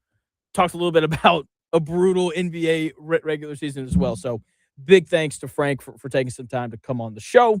Big thanks to Coach DeVries for getting his stuff together and bringing in some potentially great Indiana basketball recruits. And look, the flip is just so funny to me, man. You know, we went from Darian DeVries doesn't know what he's doing to Darian DeVries is putting on a portal clinic. He's cooking. And it's quite the thing to see. I find it funny. You know, Coach DeVries, it looks like he's going to go 4 for 4 on the guys that he wanted, guys that, you know, Indiana hosted over the weekend on visits. Aiden Sherrill has canceled his visit to Michigan State. Looks like he's going to be a Hoosier, right? Jaden Mustaff from Georgia Tech, Marcus Burton and Darren Harris. They're all officially going to be Hoosiers next year as well. And right now, if you were to go to 247sports.com and look at their recruiting rankings and those things, when you combine transfers and incoming freshmen, the Hoosiers have the 3rd ranked class in America. Who cares? You know, like this is the thing, and I'm really excited for Indiana basketball. They hired a GM, and it looks like that's paying off. It looks like that, you know, they're set up going in the right direction. John Buzzard gets it exactly right. IU is back. We say it every April, right? And so, you know, that's where it's at right now. And we're at that point in the offseason. But they got to be more like Purdue if they want a chance to really win games and to run them off in March and in April. I mean, seriously, like if you want to play in the Final Four, you're playing into April now. And if they want to get to that point, like they have to be tougher. Like, yes, the talent that's coming in, it's important, right? But it's not everything. You know, like those recruiting rankings are not crystal balls for who's going to be good. Do you know who's going to be good next year? Purdue. They're going to be good every year. You know why? Because they are always tough and they always play intelligent basketball. But when you pull out that sheet of paper that says recruiting rankings on it at the top, right now it'll tell you that Purdue is 7th in the Big Ten. Not 7th in the country, 7th in the Big Ten right now in terms of recruiting. And it's not going to matter. Like, yes, you have to have talent to win. Purdue's going to have that. Indiana looks like it looks like they may have that this year. We don't know yet. But once you get to a certain point, aka conference play, everyone has talent. Like Northwestern wasn't very good last year, but they still had talent. Michigan, extremely talented. You go out to USC, they had a lot of injuries, but USC had talent this year. Okay? You have to have something extra that allows you to win these games. Purdue players are always tough. They're always smart. Every time you watch Purdue play, you're going to see tough and intelligent basketball. That's the reality of it. And Indiana has to find a way to add that. I didn't think that they were very tough last year. You know, tough isn't losing to Northwestern twice when your NCAA tournament hopes are on the line. You know, once Indiana shakes whatever that gene is where they're just soft, we can start getting excited in April again for what Indiana basketball is going to look like. Okay, on paper, this looks like Indiana is headed in the right direction, which is a good thing. But games aren't played on paper. They're played on the hardwood where you have to be tough if you want to win games. Okay? And I just really want to know if these new Indiana players are going to be tough or not. Buzzard, what's going on? I'm assuming it's music to your ears whenever I say Indiana needs to be more like Purdue. I might be crapping on my own team here with this call, but I would, if I was an IU fan and they got their new GM, I would want, first of all, they need an identity. They haven't had an identity, and that's kind of what you're talking about, in a long time. So that GM has to help DeVries with, this is who we're getting. They've got to work together. If I was an IU fan, I would almost prefer that IU tries to be like Michigan. What do you mean by that? Absolutely. I think everyone wants to be like Michigan, to be fair. They built that. So I'm talking about how to construct a roster and work with your coach and get him what he needs. As far as they hit on the kid from UCLA that didn't really he wasn't a focal point of, what was that, Mara? Mara, yeah. Wasn't that great, but he fit exactly what he needed.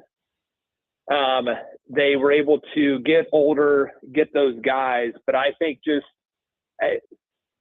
Purdue's identity is, you get those Indiana kids, you get the Mr. Basketballs, you get all of those, and you develop them, and then you backfill with your transfer portal players for those positions. If I was IU, with the money that they have, and they've shown it through football, get those older players that fit your system and absolutely hammer the portal and build through that way. It's kind of, how are you going to recruit? But if they can get old and they can get big real quick, and get the players they need, I think that building a little bit more like Michigan, I think, will get you the national title. Building like Purdue will get you to the Elite Eight. Yeah, that's a really fair point. Especially the Purdue thing. Purdue just needs to get a little more athletic. I'm convinced that's really the issue for them. With Indiana, I think your point on Mara is really good for Michigan, right? He's this guy at UCLA who just kind of rebounded. You could tell, like, fit wise, it wasn't what it needed to be. And then he ends up at Michigan, and all of a sudden he's awesome. And I think that's kind of the hope for Darren Harris, the kid from Duke who averaged like 3 points a game. Because, like, the kid's obviously talented. Like, you're not, a top 40 player in your class if you can't play. And, maybe he just ended up at Duke and was in the wrong kind of system. And I think that's going to be the thing that we see separate teams going forward. It's identifying good players who are just in the wrong spot and are overlooked because of that. Because everybody wants, the guy who averaged 20 points a game in the Big Ten the year prior. It's finding those other guys where I think it's going to separate. Right. So I don't know, but yeah, everybody wants it. That depresses me probably even more. Everybody wants to be like Michigan. So that's fair enough. That's the real terrible thing. But all right, Jonathan, thank you. See you, Buzzard. Buzzard, a misfit, a great caller. 317-228-1430. That is the number. If you want to call in, we can talk college hoops. We can talk transfer portal playoffs, the WNBA, and everything going on with them. The draft last night was interesting. It was interesting. I'll tell you why in 3 minutes.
may, one day, be a must-listen for sports enthusiasts.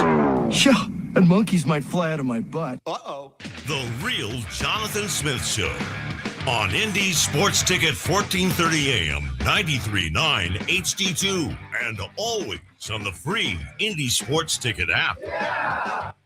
Welcome back to the Real Jonathan Smith Show. Thank you for tuning in, no matter how you're tuning in, whether that's YouTube, Indy Sports Ticket. If you want to head over there and subscribe, maybe you're watching the show on X _ Jonathan Smith. Follow me there and watch the show there. You can also listen on that Indy Sports Ticket app or 1430 AM. So many ways to listen. There's really no excuse not to. 317-228-1430 if you want to call in, talk about the playoffs, Indiana basketball recruiting, the WNBA's continued self-destruction, whatever it is.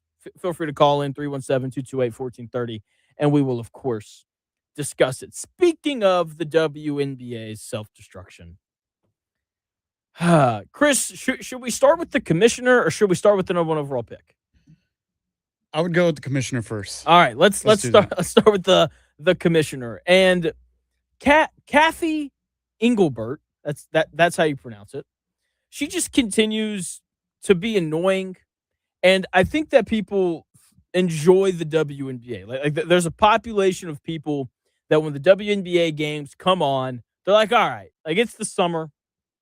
Let me sit down and watch this game. There are people that when Caitlin Clark comes to town, they want to go see her, right? So there are clearly people who enjoy the WNBA. But just because you enjoy something doesn't mean that you have to like it. And I think that clips like this are why people struggle to like the WNBA. Here is WNBA Commissioner Kathy Engelbert's being annoying.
She's thrilled with the trajectory. She's thrilled with the growth. She was not thrilled with that question, though. So, a reporter from the New York Post, a female reporter, which I think is important as well, asked a completely fair question. How much longer do you want to be the commissioner? How much longer do you anticipate being the commissioner? Those are two fair questions that get asked to commissioners all the time. It is not abnormal, okay, for commissioners in every sport to be questioned. Adam Silver can't do anything right in the NBA. Every tanking solution he has proposed, people don't like. It doesn't matter what Adam Silver does, people are not happy with him.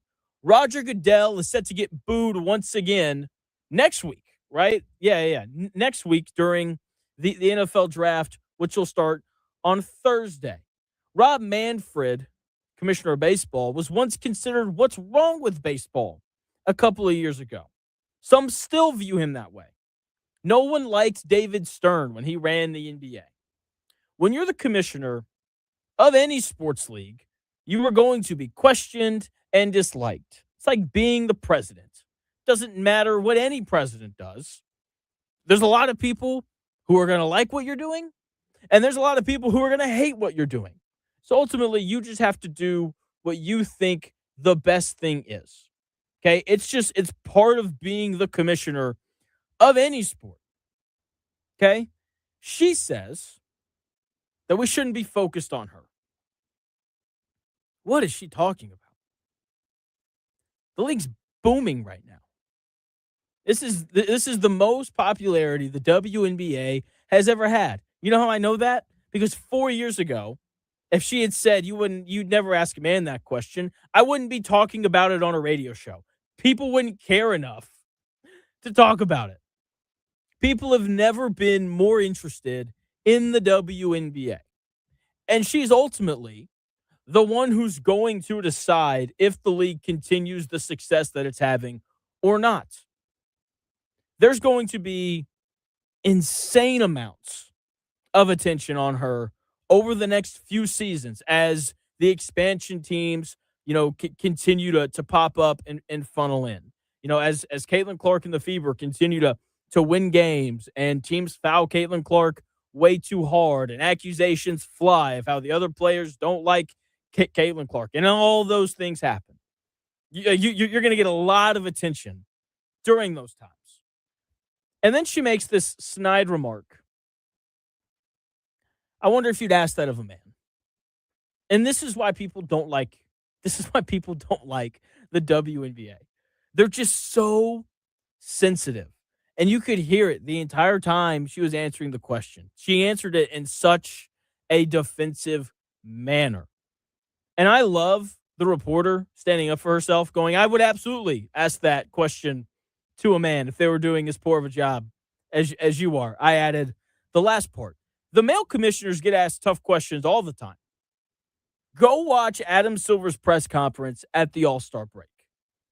There's not a softball anywhere in there. It is just this bombardment of questions about tanking and effort and 65 game limits and load management and all the issues that me and Frank Isola highlighted for a minute there when he came on. It's like not a single easy question. And look, if Kathy Engelbert doesn't like being asked hard questions, then she needs to step down. It's really that simple, because those questions aren't going anywhere over the next few years as they try to make this a sustainable league. Because right now it's not. I know she said that she's thrilled with the trajectory and where all these things are going. As of right now, the NBA is still fitting a lot of the bill. So I don't know if thrilled is the word that you should be using there in terms of where the league is going. The other thing about this response that bothers me is she says she doesn't want the attention on herself. I don't know why you guys are paying attention to me. I'm just the commissioner of the league. I don't know why you guys are looking at me right now. She says she wants that attention going to all the other amazing women in the WNBA. The women GMs and obviously the players and the women coaches and so on. Okay? Here's the thing. Again, I wouldn't be talking about this if she doesn't make that snide remark, which ultimately made this about herself. Like, if you want the attention to go to everybody else, then answer questions as boringly as possible. You know who no one ever paid attention to? Bill Belichick. Because someone said, hey, what'd you think of that 3rd and 4 that you guys didn't convert? I'm on to Cincinnati. That's what he would say. He would just be like, I'm not answering your question. If I don't like your question, then I'm just not going to answer it. Like, just do that. Like, if you want people to leave you alone, then don't answer any question. Do the whole politician thing, right? Where you don't answer whatever question is being asked of you. That, or toughen up and get used to it. Because you're the commissioner of a professional sports league that's growing right now. You're going to be asked hard questions. So if you don't like it, then either step down or toughen up. Those are really your only two options. And the Dallas Wings last night had a ton of options. They could have drafted whoever they wanted with that number 1 overall pick.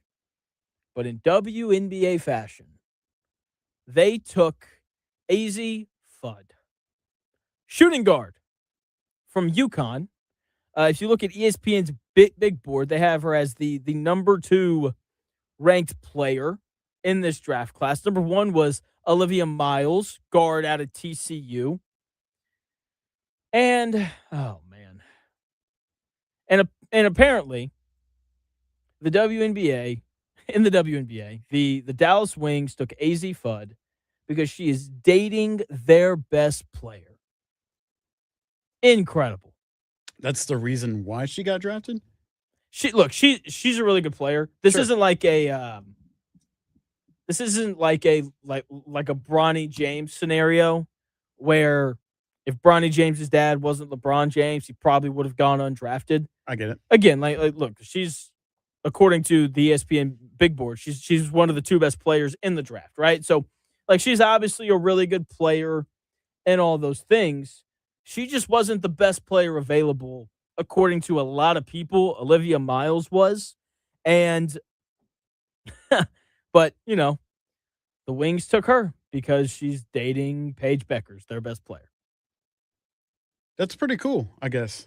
I mean, I don't know. You can say what you want, but I mean, I on the surface, whenever we talked about this before, like it sounded like super surprising, but apparently this is a pretty common thing. Did you know that? Is it really a common thing? Dude, there's multiple couples like in the WNBA. I know the Fever, they traded their center a couple years ago because of something like this. I know that it's a common thing. Like there's a lot of WNBA players that date each other. It's part of what makes the league so dramatic and fascinating. I'll be honest. Like it's, because like when you play against people you don't like in anything, there's obviously like edge there of like, oh man, like I hate this guy. Like I really want to beat him.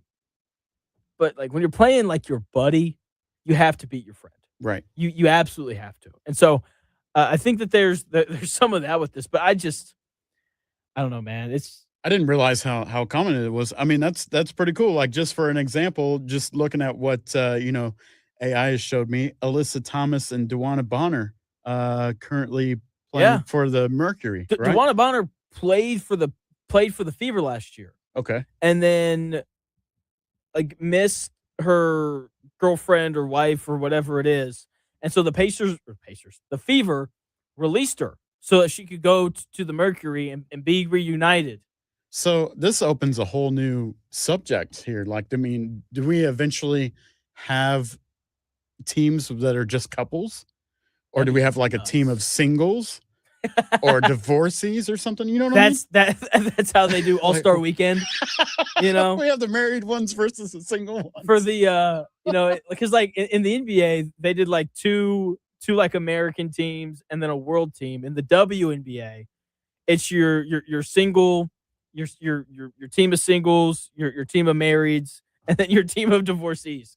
That'd be so funny. I would probably be more interested in watching that than a regular All-Star Weekend there. But hey, to each their own. That's cool, man. I mean, I don't know, man. Gritty's saying that I'm killing her with the WNBA stuff. That was funny though. Say whatever you want, but that would be so funny. Watch one day when all these couples get together and form one team in whatever city, then it's going to be all we talk about in a year or something crazy like that. They say that the power of love is pretty unbreakable. I think you're onto something, man. Just called the Tournament of Roses or something. I don't know. The Tournament of Roses. Who will prevail? The singles, marrieds, or the divorcees? It's fascinating. That has legs, man. I'm just saying. Dude, I want that to happen now. I would tune in. I would absolutely tune into that. Oh, man. That'd be so funny. All right. We're just, all over the place here on the Real Jonathan Smith Show. That's what makes it so much fun. We have NBA play-in games tonight. Heat, Hornets, Blazers, Suns. It's also Tuesday, which means we got to get into Top 10 Tuesday. The running back position in the NFL is changing again. And I've got an exercise that I want to do for you to help illustrate that. I'll do that for you at 2:00.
do this. It's the real Jonathan Smith Show on Indy Sports Ticket, 1430 AM, 93.9 HD2, and always on the free Indy Sports Ticket app.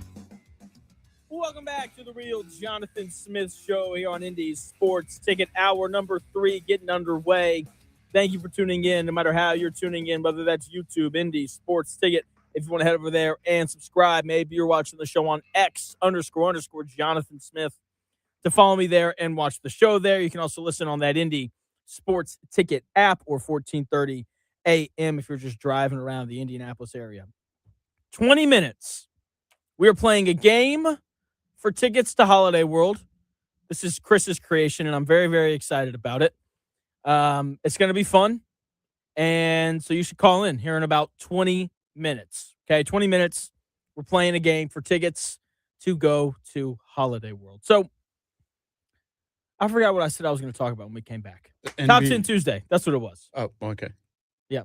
It took me a second there. Sorry. I was really I was supposed to bring up Holiday World way earlier in the show, and I completely forgot about it. So that's all I've been thinking about. Holiday World tickets, 20 minutes. All right. Top 10 Tuesday.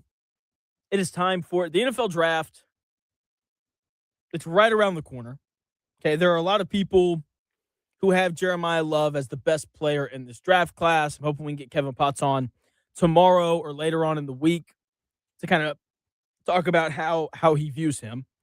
And even though it is not uncommon to find people that think that Jeremiah Love is the best player in the draft, there is a lot of speculation on where he's going to be drafted at in this draft class because he plays running back. And I think everybody kind of knows and understands running backs just aren't as valuable on offense compared to other positions, right? It's been argued that running back is the least important and most replaceable position on an offense. I know I've had that stance before, but the NFL changes. The NFL changes, and we're seeing running backs become more and more important.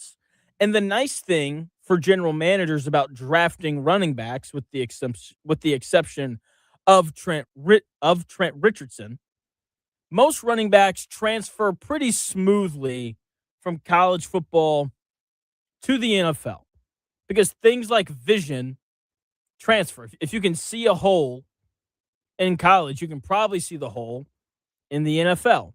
Things like speed transfer. Things like quickness transfer, and so on. So the question is just, where is it worth taking a running back? I would argue with Jeremiah Love, you can take him as high as 4th, which is where the Tennessee Titans, I believe, are picking this year. Because when it comes to running backs and them transferring from college to pro, we don't really care if they can block or not, or if they can catch passes or not. If they're going to run for 1,000 yards on the year, who cares? Right? Like as long as they pick up 1,000 yards on the ground, I don't think anyone really cares about what's going on. And I know that because no one cared that Jonathan Taylor couldn't catch or block before last year. Oh, he ran for 1,800 yards? Yeah, I don't really care about the rest. Okay? So for Top 10 Tuesday, I wanted to see how valuable running backs are. So I put together a list of what is currently, I think, regarded as the most prized skill position in the NFL, wide receiver. It's a passing league. And I think everyone understands that it's really helpful to have a Jackson Smith-Njigba on your team, or a Puka Nacua on your team, or whoever it ends up being. So here's my list really quickly of the 10 best wide receivers in the NFL. Number 10, I have Nico Collins in Houston. Number 9, I have Garrett Wilson in New York. 8, I've got Puka Nacua. You could certainly argue that I have him too low. 7th, I have Malik Neighbors. 6th, Amon-Ra St. Brown. 5th, CeeDee Lamb.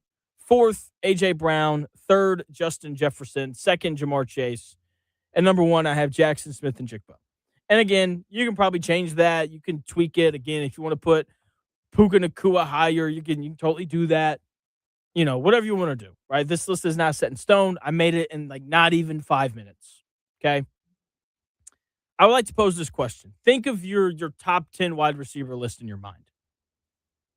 At what point would you rather have the best running back in football? At what point would you take Jahmyr Gibbs or Saquon Barkley or Jonathan Taylor or Bijan Robinson or whoever you think the best running back in football is over one of these wide receivers? I would argue that Bijan Robinson is the best running back in the NFL. So I'm going to use him as kind of my guy for this exercise. I think I'd rather have the top 6 receivers before I take Bijan Robinson. So I'd rather have Jackson Smith-Njigba, Jamar Chase, Justin Jefferson, A.J. Brown, CeeDee Lamb, or Amon-Ra St. Brown before I would take Bijan Robinson. But I would rather have Bijan Robinson than Malik Neighbors, Puka Nacua, Garrett Wilson, or Nico Collins. So based on this, and this is really all that an NFL team should worry about because I said it. Based on this, the best running back in the NFL is more valuable than every receiver in the NFL except for 6. If a team thinks that Jeremiah Love is going to be the best running back in the NFL at some point, take him as high as you want. Because having an elite playmaker on your offense that doesn't play quarterback is a valuable thing, whether they line up behind your quarterback or they line up out wide or they line up in the slot. It is a nice thing to have when you can turn around and hand the football off to a guy who can pop one or who is just reliable to pick up, 4 to 6 yards whenever they carry the football. That's what Jonathan Taylor was for the Colts last year. Now, if you don't think that he can be the best running back in football, then take Carnell Tate, who seems to be the receiver that everyone has at the top of their big boards for wide receivers. All right, if you think that Carnell Tate or whoever you think the best receiver in this draft is going to be one of the 6 best receivers in the NFL, then you take him before you take Jeremiah Love. But if not, take Love. We've seen a resurgence of the running back over the past few years. Again, Jonathan Taylor was the Colts engine last year. Saquon Barkley was the best player on a Super Bowl winning team. Jahmyr Gibbs and David Montgomery played big roles in the Lions, getting that franchise on the right track. Christian McCaffrey has been the best player for the 49ers, a team that is consistently good and consistently scores points every year for the last 5 years now. Taking a running back high in the draft is worth it again, but only if there isn't a receiver you think can be at the top of the NFL. I don't think Carnell Tate's going to be that guy. With that being said, I don't like the idea of picking against wide receivers that come out of Ohio State. So for me, I think Jeremiah Love should be the first skill player taken in the NFL draft. We'll see if that actually happens or not, because again, wide receivers seem to be valued more than running backs right now. But Jeremiah Love is the first skill position guy that I would take. See, Notre Dame fans, just, you guys can smile now. I said something nice about your team, okay? That probably won't happen when you guys brag about beating Navy or Rice whenever the season starts. But hey, take what you can get. The hope is for next year we can see hopefully, next year with the Colts we can see them, win games and either win a bunch of games or be really bad. That way they have a chance of one of these kind of like franchise altering guys. We have a summer altering game coming up for you here in about 10 minutes. We're going to play a game to give away tickets to Holiday World. So make sure you are ready to call in at 317-228-1430. I'll explain what the game is coming up here in about 10 minutes with the help of Chris, because this was his idea. And we love it when Chris has ideas. So if it's not good, then you can totally blame me. It's not Jonathan's fault. That's actually why I'm saying it over and over again. There you go. There you go. Oh man. So there's that. Coming up tonight, we've got play-in games, and I do want to talk about those, but this is something I've been dying to get to. I wanted to get to it with Frank Isola, just didn't have the time to. Tonight, Con Knipple is going to play basketball for Charlotte. Yeah. Con Knipple, who needs a nickname. I'm saying we start calling him Nips. Nipple's known as Nips going forward. That's what he is from now on. Nips. He's Nips. Nips. So Nips has had a great year. I can't call him Nips. I can't do that. If he was a bad player, I would absolutely call him Nips. But I really like his game, so I don't think I could do that. He's had a great year, but Cooper Flagg should be the rookie of the year, right? Like this is one of those guys who has just been a stud. They both have. Flagg and Knipple, the rookie of the year race. It's going to be really close. With that being said, I don't think it should be.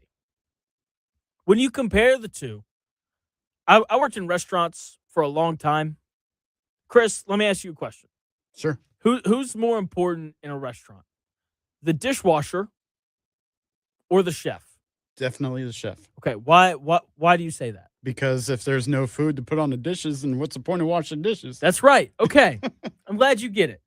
Cooper Flagg's a chef, and Knipple has been a dishwasher all year. When you watch Cooper Flagg in Dallas, he's doing everything. This analogy's bad because Cooper Flagg is the chef and the dishwasher and the waiter and the plater in a restaurant for the Dallas Mavericks. He's been asked to play point guard. He's been asked to defend the opposing team's best player. He's been asked to rebound. He's been asked to create shots for everybody else. He's been asked to get his own shots. And he's done it at a really high level. First rookie since Michael Jordan. Anytime you're the first person to do something since Michael Jordan, I think we should all take note. First rookie since Michael Jordan to lead his team in points, rebounds, and assists for a full season. Knipple, more of a dishwasher, right? Like he's got one job.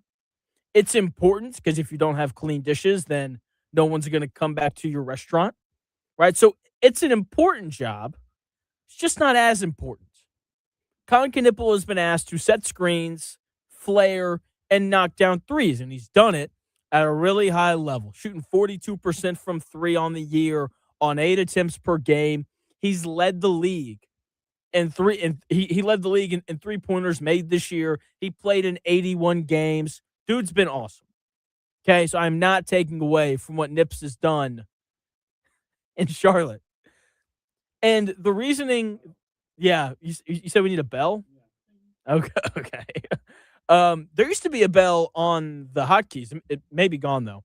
The Hornets, being the 9th seed, is the reason that I keep saying why Knipple is going to win the award over Flagg. Oh, so because the Hornets barely made the play-in game, he's going to win the award? That's insane to me. I can't really believe it. But yeah, man, like it should be Flagg. I don't think there's really any question about it. With that being said, Khan's going to play tonight. And if you like basketball and you like guys that just like understand how to play, I mean, Knipple's your guy. And I think that's why a lot of people like him, because he just understands how to play basketball.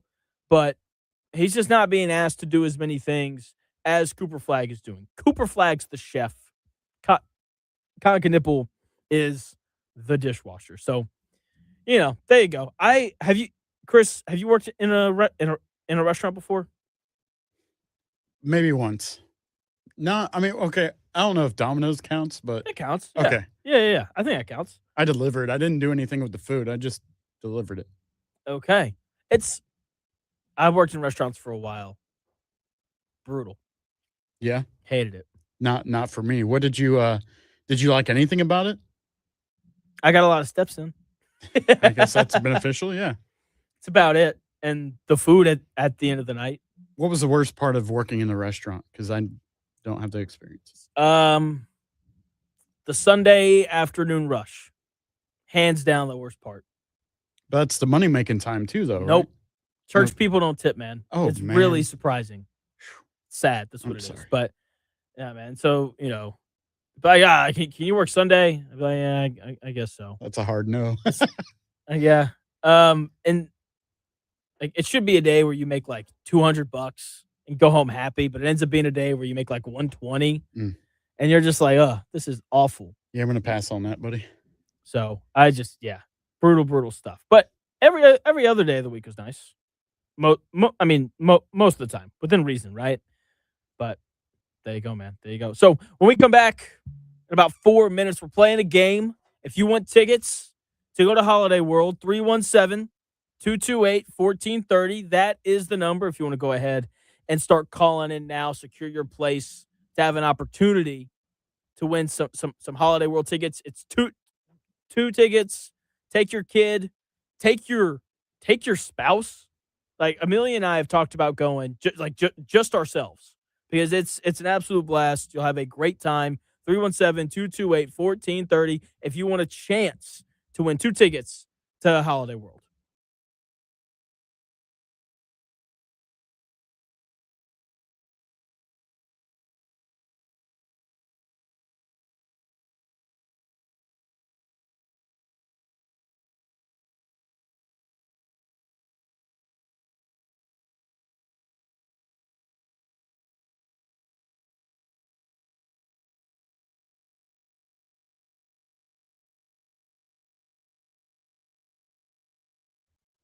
Convivio Italian Artisan Cuisine believes food brings people together. They offer a well-curated wine list and a variety of menu items that are influenced by each of Italy's unique regions, and their pasta is always made fresh. Come share a meal with them at their Carmel, Zionsville, or brand new Noblesville location. Starting on Friday, log on to indiesportsticket.com at 9 a.m. to get $100 in Convivio gift certificates for only $50. Again, that is at indiesportsticket.com on Friday.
The best takes.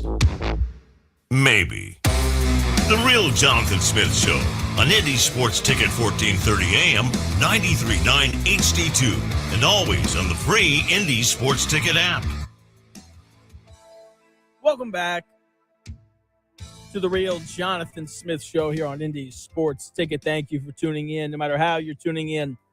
Whether that's YouTube, Indy Sports Ticket, if you want to head over to YouTube and subscribe, you can watch the show there. Hop in the chat to be part of the conversation. You can also watch on X _ Jonathan Smith. Follow me there and watch the show there. You can also listen on the Indy Sports Ticket app or 1430 a.m. It is 2:20, which means it is time to play a game for a chance to win some tickets to Holiday World. 317-228-1430. That is the number. Call in right now for your chance to win tickets to Holiday World.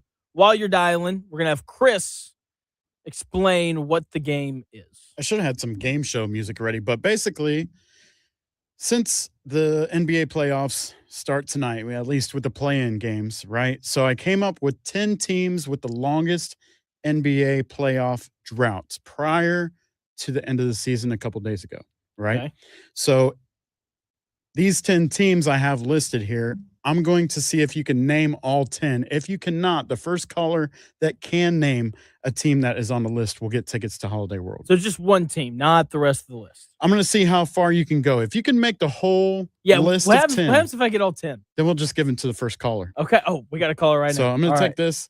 Yeah, go ahead and take. I'm excited. I'll let you grab him and I'll talk while you do that. I'm excited for it. This is actually it's gonna be kind of tough. I've got a vague idea. There's certain teams that you have to go with right off the rip. I have a clarifying question though. Does the play-in count as the playoffs? No. The play-in does not count as the playoffs. Okay. No play-in games. This is a playoff drought of at least 2 years or more. Okay. 10 teams, and prior to the beginning of tonight. All right, Rick. I'm hoping to not give you a chance here. All right, so I need 10 teams. Here's an obvious one. The Wizards. The Wizards have to be on there. The Wizards are number 4, 5 years of missed playoffs. Okay. The Nets are going to be on there. The Nets are number 8, 3 years missed of postseason. Are the Pelicans on there? Pelicans are number 10. Wow, I got lucky there. The Jazz? Jazz are number 6. They have missed 4 years of playoffs. So you have you've knocked out the Wizards, the Jazz, the Nets, and the Pelicans. 4 out of 10 so far. Keep going. Okay. This is where it gets tough. The Hornets are probably on there. Hornets are actually number 1 prior to Sunday. This year does not count. Okay. Up until tonight, they have missed 10 consecutive seasons of playoff time. What about the Trailblazers? It's been a minute since they've made the playoffs. Blazers are number 5. Oh, look at me, Rick. I'm not giving you a chance, man. I may sweep here. Let's go with the Bulls. Bulls are number 7. Good job. 4 years missed. So I need 3 more. You have 3 teams remaining. Have I said the Pelicans yet? Yes, you have. Let's go with the Grizzlies. That is wrong. I'm sorry. That's okay. All right. So now we go to Rick. Let's see if Rick can name one of the 3 teams that you missed in the top 10 NBA playoff drought. What's up, Rick? Let me think. Have I said Sacramento? The Kings are off the board, yes. I believe you did say. No, actually, the Kings are not. You did not mention the Kings. Rick wins a pair of tickets to Holiday World right there on the first swing. Rick, that's a good pull, man. I thought they made the playoffs in 2022. I guess that's 4 years ago. I feel like that was so much.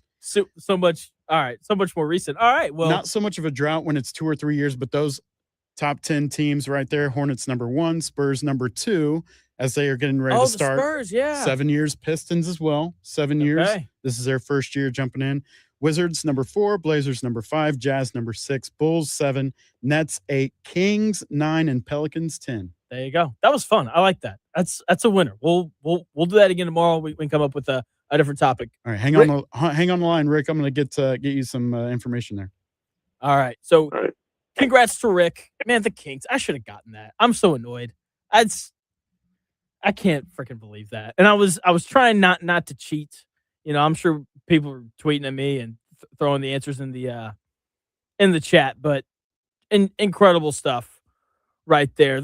7 minutes ago, the Indianapolis Colts signed former Chargers free agent safety Nasir Adderley, who spent the last 3 seasons out of the NFL after announcing his retirement. Oh my gosh. So in February, he announced he's 28 years old, by the way, for reference. So it's not like this guy's like 34 or anything like that. In February, he announced that he wanted to come back to the NFL. He's landed a deal with the Colts. I don't think that the Colts are like expecting for him to contribute. I'm assuming this is like a depth thing. That's what I'm assuming. Who knows if that's what's actually happening or not. But I don't like this at all. But again, this is probably just a depth thing. I don't think that the Colts are going to be relying on this guy to play major snaps for them. I guess in theory they could do that, but at the same time, I don't know. We'll see. So yeah, congratulations to the Colts on signing a guy who hasn't played football in 3 years, and congratulations to Rick for winning those tickets to Holiday World. All right, Chris, who do you like in WrestleMania on Saturday? I don't know. I don't remember which card. I have to pull it up. Who's wrestling on Saturday? Because remember, it's 2 days. Yeah. And a little verification. Oh, you're right. For the people that were interested in trying to figure out where to watch this thing at. So the first hour Saturday, ESPN2, and then over to ESPN. The entire day on Sunday should be on ESPN. You'll see that they have Netflix on there, but that's international only. So if you live out of the country, you'll watch it on Netflix. Otherwise, it's ESPN2 to start on Saturday and then ESPN the rest of the weekend. That's not too complicated. Did you follow all that? Yeah. I think I got it. If you live in the United States, it's on Netflix. No, right. Not really. It's if you live in Indiana, which I'm assuming is where most people listening to the show live. You can watch it on ESPN. You never know. I don't even. Here's the issue. Here's the problem for me. I said that I was going to watch a little bit of it. I lied. I'm watching the playoffs on Saturday. Fair enough. Well, you can watch highlights, and I'm not going to spoil it for those who didn't watch Monday Night Raw last night because not everybody's caught up. If you're in the storyline, we're not going to drop any spoilers yet, but later on in the week as we go, we'll talk a little bit more about what to expect this weekend coming up in Vegas. Yeah, I can't wait. It's, this weekend's got a lot of good stuff, man. Like, this is the quote unquote slow time of the year. Whatever. We got high level basketball. We got wrestling. We got, what else is going on? We have the WNBA Draft. I know we're all just elated by that. Just super duper invested. The WNBA Draft. Ugh. All right. So the playing games tonight, though, they're going to continue rolling on. I'm going to take the Heat plus 5.5 on the road against Charlotte. Okay. I wouldn't be surprised at all if the Heat just flat out won this game outright. With that being said, I'm pulling for the Hornets because this seems just an absolute blast to watch. Okay, like I don't really root for teams very often in sports. There's like a couple. There's like a select few that I'm pretty invested in, but outside of that, like I just kind of find teams that I enjoy watching, and then I watched them a whole bunch that year, and the Hornets fall in that category. They are an absolute blast to watch play basketball. The ball movement, the passing, they're a really good team. And Nips has been a large part of that. He's had one of the best shooting seasons in the history of the NBA. He did that as a rookie. He led the league in 3-pointers made this year. Shot 42% from three. Like, that's insane for a rookie. I mean, this is truly just an elite shooting season from Con Knipple. And so while he led the league in threes made, LaMelo Ball was second in the league in threes made. Brandon Miller, he's turned into a really good player. Good for him to get out of Tuscaloosa when he did. They've got some fun role players. People don't like Miles Bridges for obvious reasons, but to his credit, he's turned himself into a really good ball player. So they play hard. They defend. They just play an entertaining style of basketball on offense. They're scrappy. They're everything a fun, young, and developing basketball team Should be, and I'll be honest. I hope that they win tonight. But when you play the Heat in the play-in, also known as the Heat Invitational, I'm going to pick Miami. Right? Like they have Heat culture on their side and a history of winning in these play-in games. They have a history of winning play-in games and then going on a run to the NBA Finals. That's something that this Miami Heat team just does for fun, right? And a large part of that is because they have the best coach in the NBA in Eric Spoelstra. They have a history of winning games like tonight over the last 6 years or so. So it doesn't matter to me that the Hornets have been one of the best teams in the NBA since January 1st. Experience matters so much in these playoffs. It matters so much. And Miami has so much more experience than Charlotte does. I think we're going to see that tonight. Now, the beauty of these one-and-done games, anybody can get hot on any given night, and they can go win a game for you. So Miami, they're going to be dialed in on the defensive side of the ball. I think it's going to be tough for Charlotte to run their offense the way that they want to. With that being said, they got guys in LaMelo Ball and Brandon Miller who can just kind of get a shot whenever they need to. So watching that game tonight, I think it's going to be so much fun. And Chris, I know that you're not going to be able to watch the game tonight because it's on Amazon Prime. I can if you share your Prime password. I'm not going to buy anything. Just let me see the game, man. Why are you holding out on me, Jonathan? If you had to bet the game, okay, the Heat are 5.5-point underdogs, who would you bet? I'd probably still take the Hornets. Okay. Just because they're at home? Yeah, the home court advantage. I think the universe tells me that the Hornets are going to make it right. Okay. Got like a Ouija board over there or something? Not today. Not today? Okay. Maybe tomorrow. Maybe tomorrow, yeah.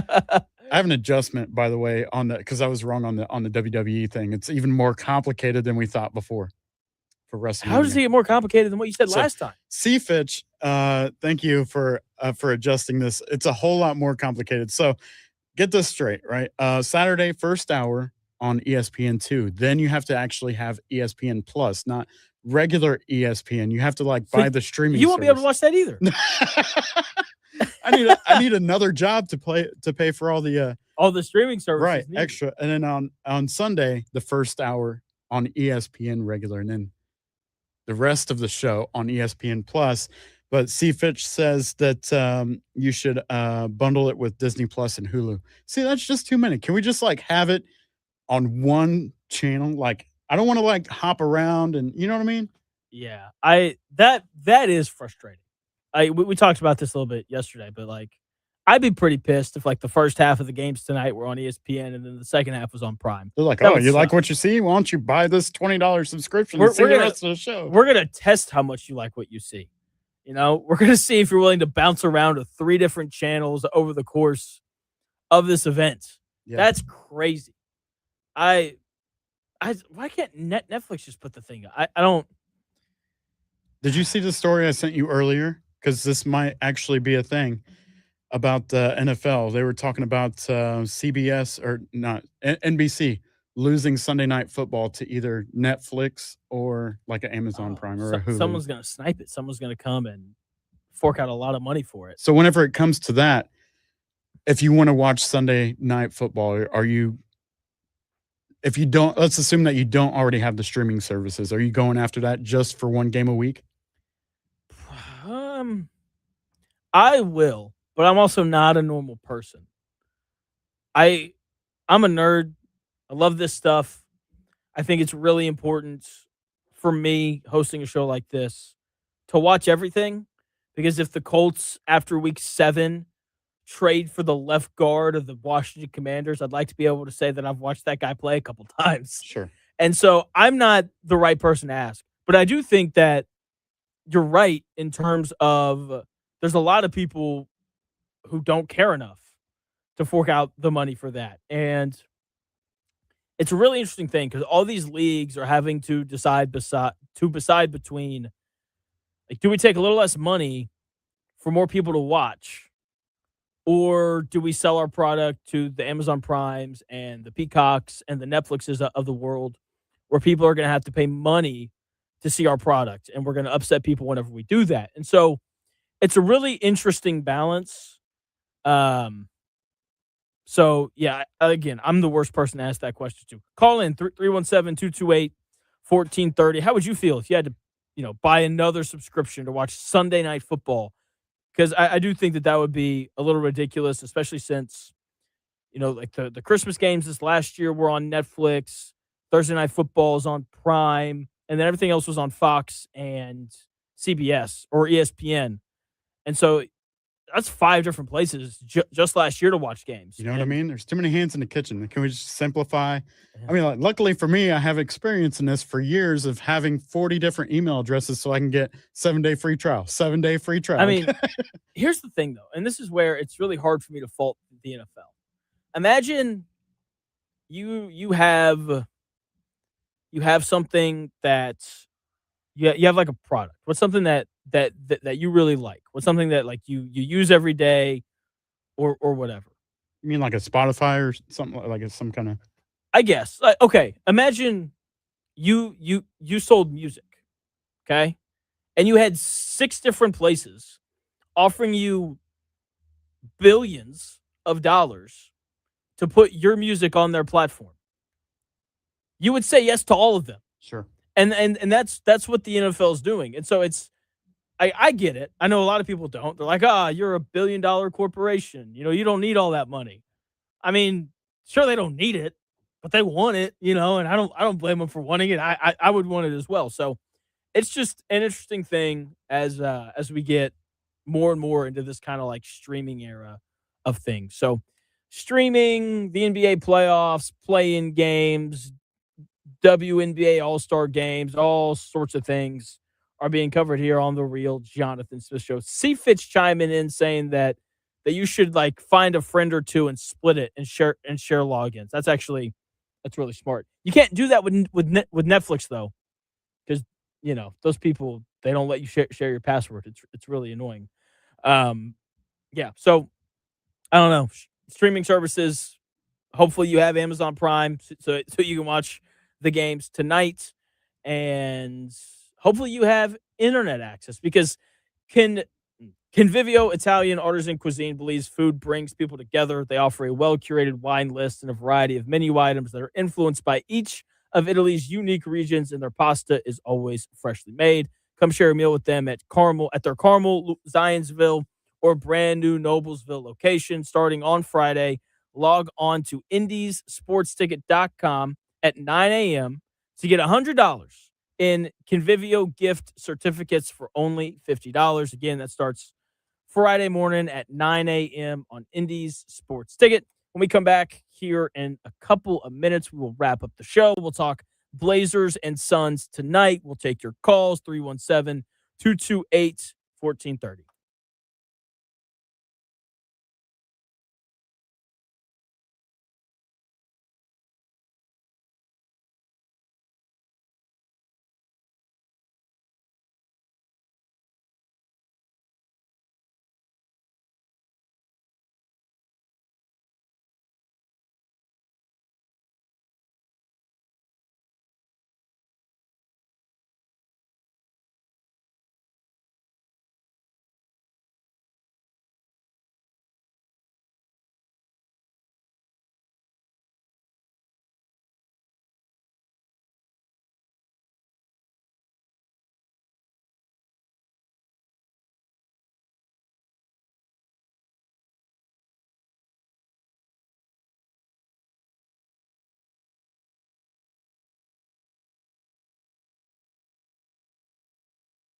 Finding great candidates to hire can be like, well, trying to find a needle in a haystack, but not with ZipRecruiter. Its powerful technology actively finds and invites qualified candidates to apply to your job. So while other companies might deliver a lot of hay, ZipRecruiter finds you the needle in the haystack. See why 4 out of 5 employers who post a job on ZipRecruiter get a quality candidate within the first day. Try ZipRecruiter for free at ZipRecruiter.com/free. That's ZipRecruiter.com/free. ZipRecruiter.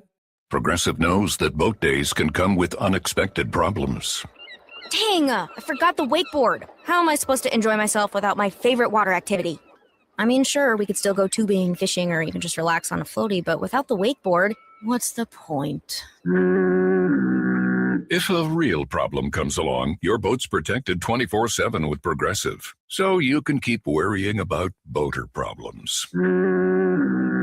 Progressive Casualty Insurance Company and Affiliates, not available in D.C.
If it's in today's sports world, it's here. The real Jonathan Smith Show on Indy Sports Ticket 1430 AM, 93.9 HD2, and always on the free Indy Sports Ticket app. Welcome back to the real Jonathan Smith Show here on Indy Sports Ticket. Thank you for tuning in. No matter how you're tuning in, whether that's YouTube, Indy Sports Ticket, if you want to head over there and subscribe. Maybe you're watching the show on X__Jonathan Smith to follow me there and watch the show there. You can also listen on that Indy Sports Ticket app or 1430 AM if you're driving around the Indianapolis area. No matter how you're listening, it is greatly, greatly appreciated. Tonight, we got play-in games. Hornets, Heat, take the Heat. Plus 5.5 in that one. And then, after that, we have the Trailblazers and the Suns. The Trailblazers are the other team outside of Charlotte that I have thoroughly enjoyed watching this year. And the Suns have been a blast to watch as well because both teams are just tough. Both teams play incredibly hard. You've got a couple of players on the floor in these games that are having career years. I mean, they're putting together the best seasons of their careers right now. That's what it means to have a career year. Let me continue to be redundant. So, and those guys, starting with Portland, you've got this guy named Denny Avdia, and he's awesome. Okay, just big, can pass, can put the ball on the deck and get to the rim. He's a real physical driver, leads the NBA in and ones converted this year. Dude's been a stud, could maybe be an all-NBA selection. Dude's that good. And then you have Dylan Brooks, one of the villains of the NBA, kind of picks on people, bumps people, gets under their skin, tries to disrupt them, does all those things. Very similar. He's like a less charming Lance Stevenson. And he's having the best offensive year of his career by a pretty wide margin. But the main attraction in this game, still Devin Booker. Okay? I mean, Devin Booker just plays a beautiful brand of basketball. I mean, it's incredible. Just the way that he moves and the fluidity to his game. He's awesome. But with that being said, Portland has several good options to put on him. So that's going to be a lot of fun to watch. Both of these teams can get after you defensively. Okay, and playing hard has been a staple for both of these teams this year. And tonight's going to be a really physical game. It's going to be a defensive-oriented game. Okay, and like for Portland, like between Matisse Thybulle and Drew Holiday and, oh man, it's going to bother me. What's his name? Because I love him. He just gets in a stance and defends at a really, really high level. Tumani Kamara. Like between those three guys, I mean, you're talking about three of the more kind of premier defenders in basketball this year. Okay, and I'm just really intrigued to kind of see what ends up happening. Jordan Schultz, one sec before I get to Jordan Schultz. I'm going to take the Suns tonight I'm going to take the Suns -3.5 tonight in that game against Portland. I think that they're going to win and cover simply because they have the best player on the floor.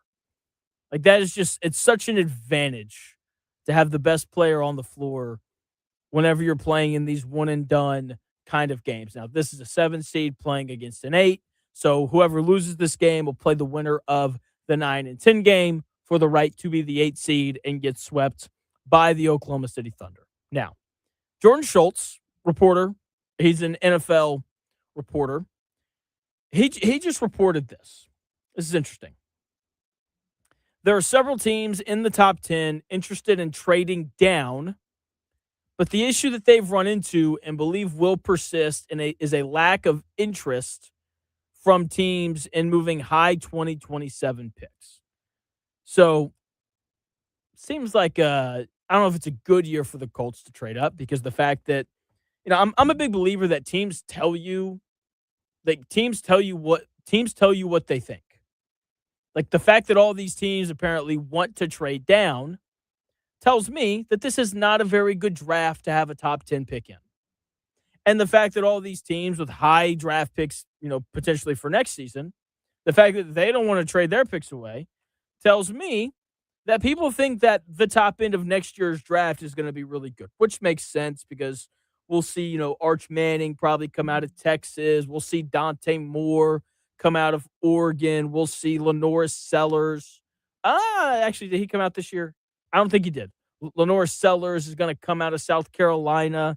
This is why the fact that the Colts don't have a first-round pick next year in the NFL draft drives me crazy because, if you were bad this year, then you could have quite possibly, drafted your quarterback of the future for next season. But nope, had to go get Sauce Gardner instead, an injury-prone corner who can't catch.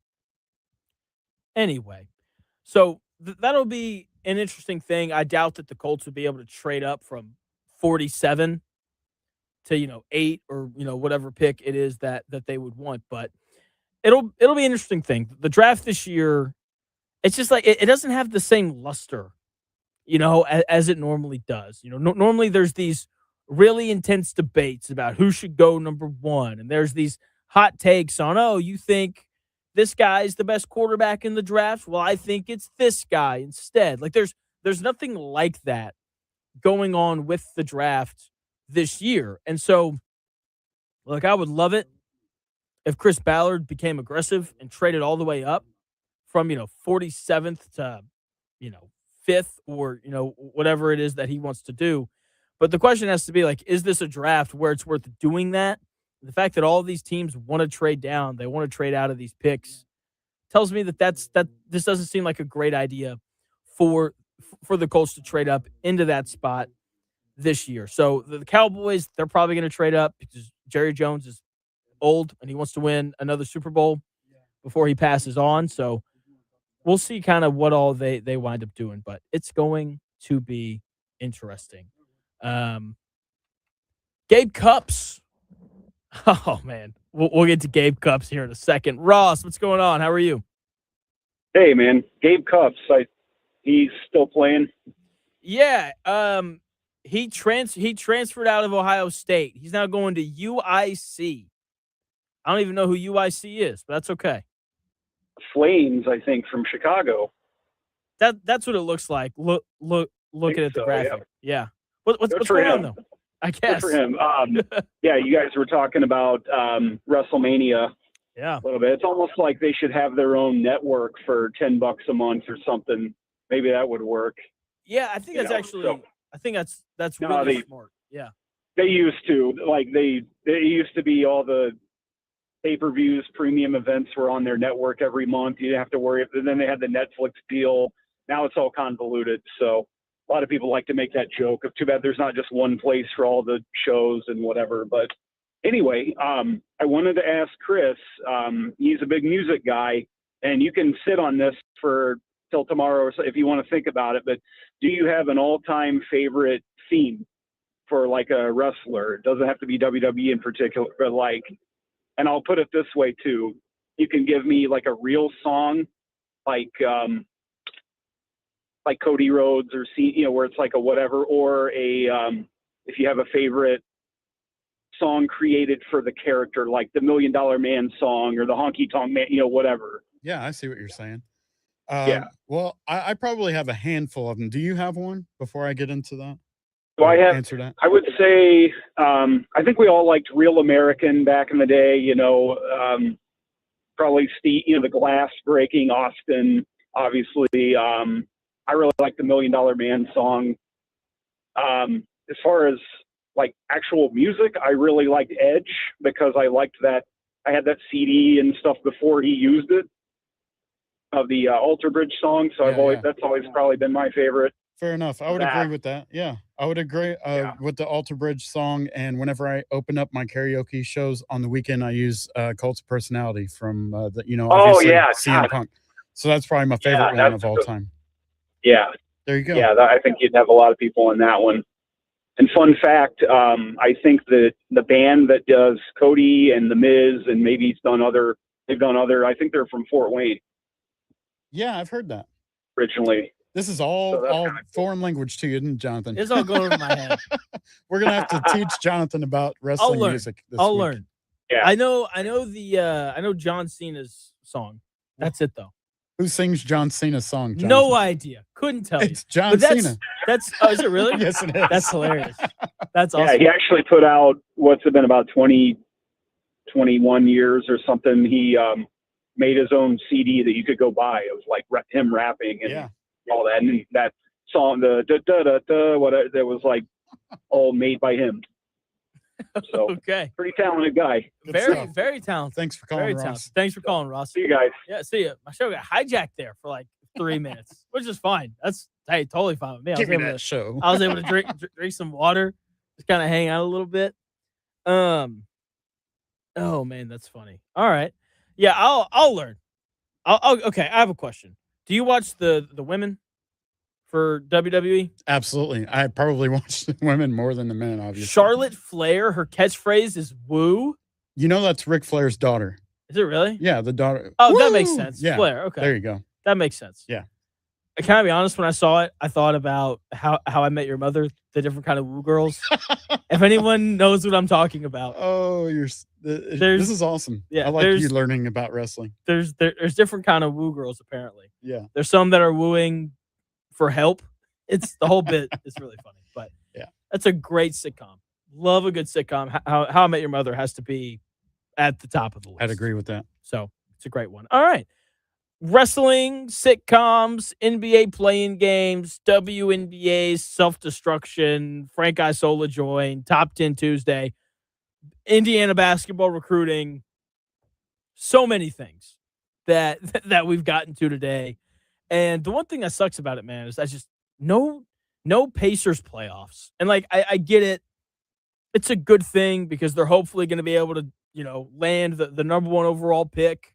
And like that'd be great. That'd be really cool. With that being said, like, man, there's just nothing like going to Gainbridge Fieldhouse when the Pacers are playing in April, May, and June. There's just nothing like it. The atmosphere is incredible because people in this state love basketball. And man, I wish that the Pacers were playing. But hey, next year, hopefully they're playing deep in to June. That's going to do it here on the Real Jonathan Smith Show. Thank you, Chris, for all of your help today. Thanks to Frank Isola for joining. Thanks to Buzzard, Ross, and Rick for all calling in. We appreciate it. You'll have opportunities to call in tomorrow. We're going to play another game for Holiday World tickets tomorrow. Kevin Potts is going to come on tomorrow to talk NFL Draft. We got a lot of stuff ready for you tomorrow. It's Over the Hump Day as well. You can catch all that right here on the Real Jonathan Smith Show starting at noon. We will see you tomorrow.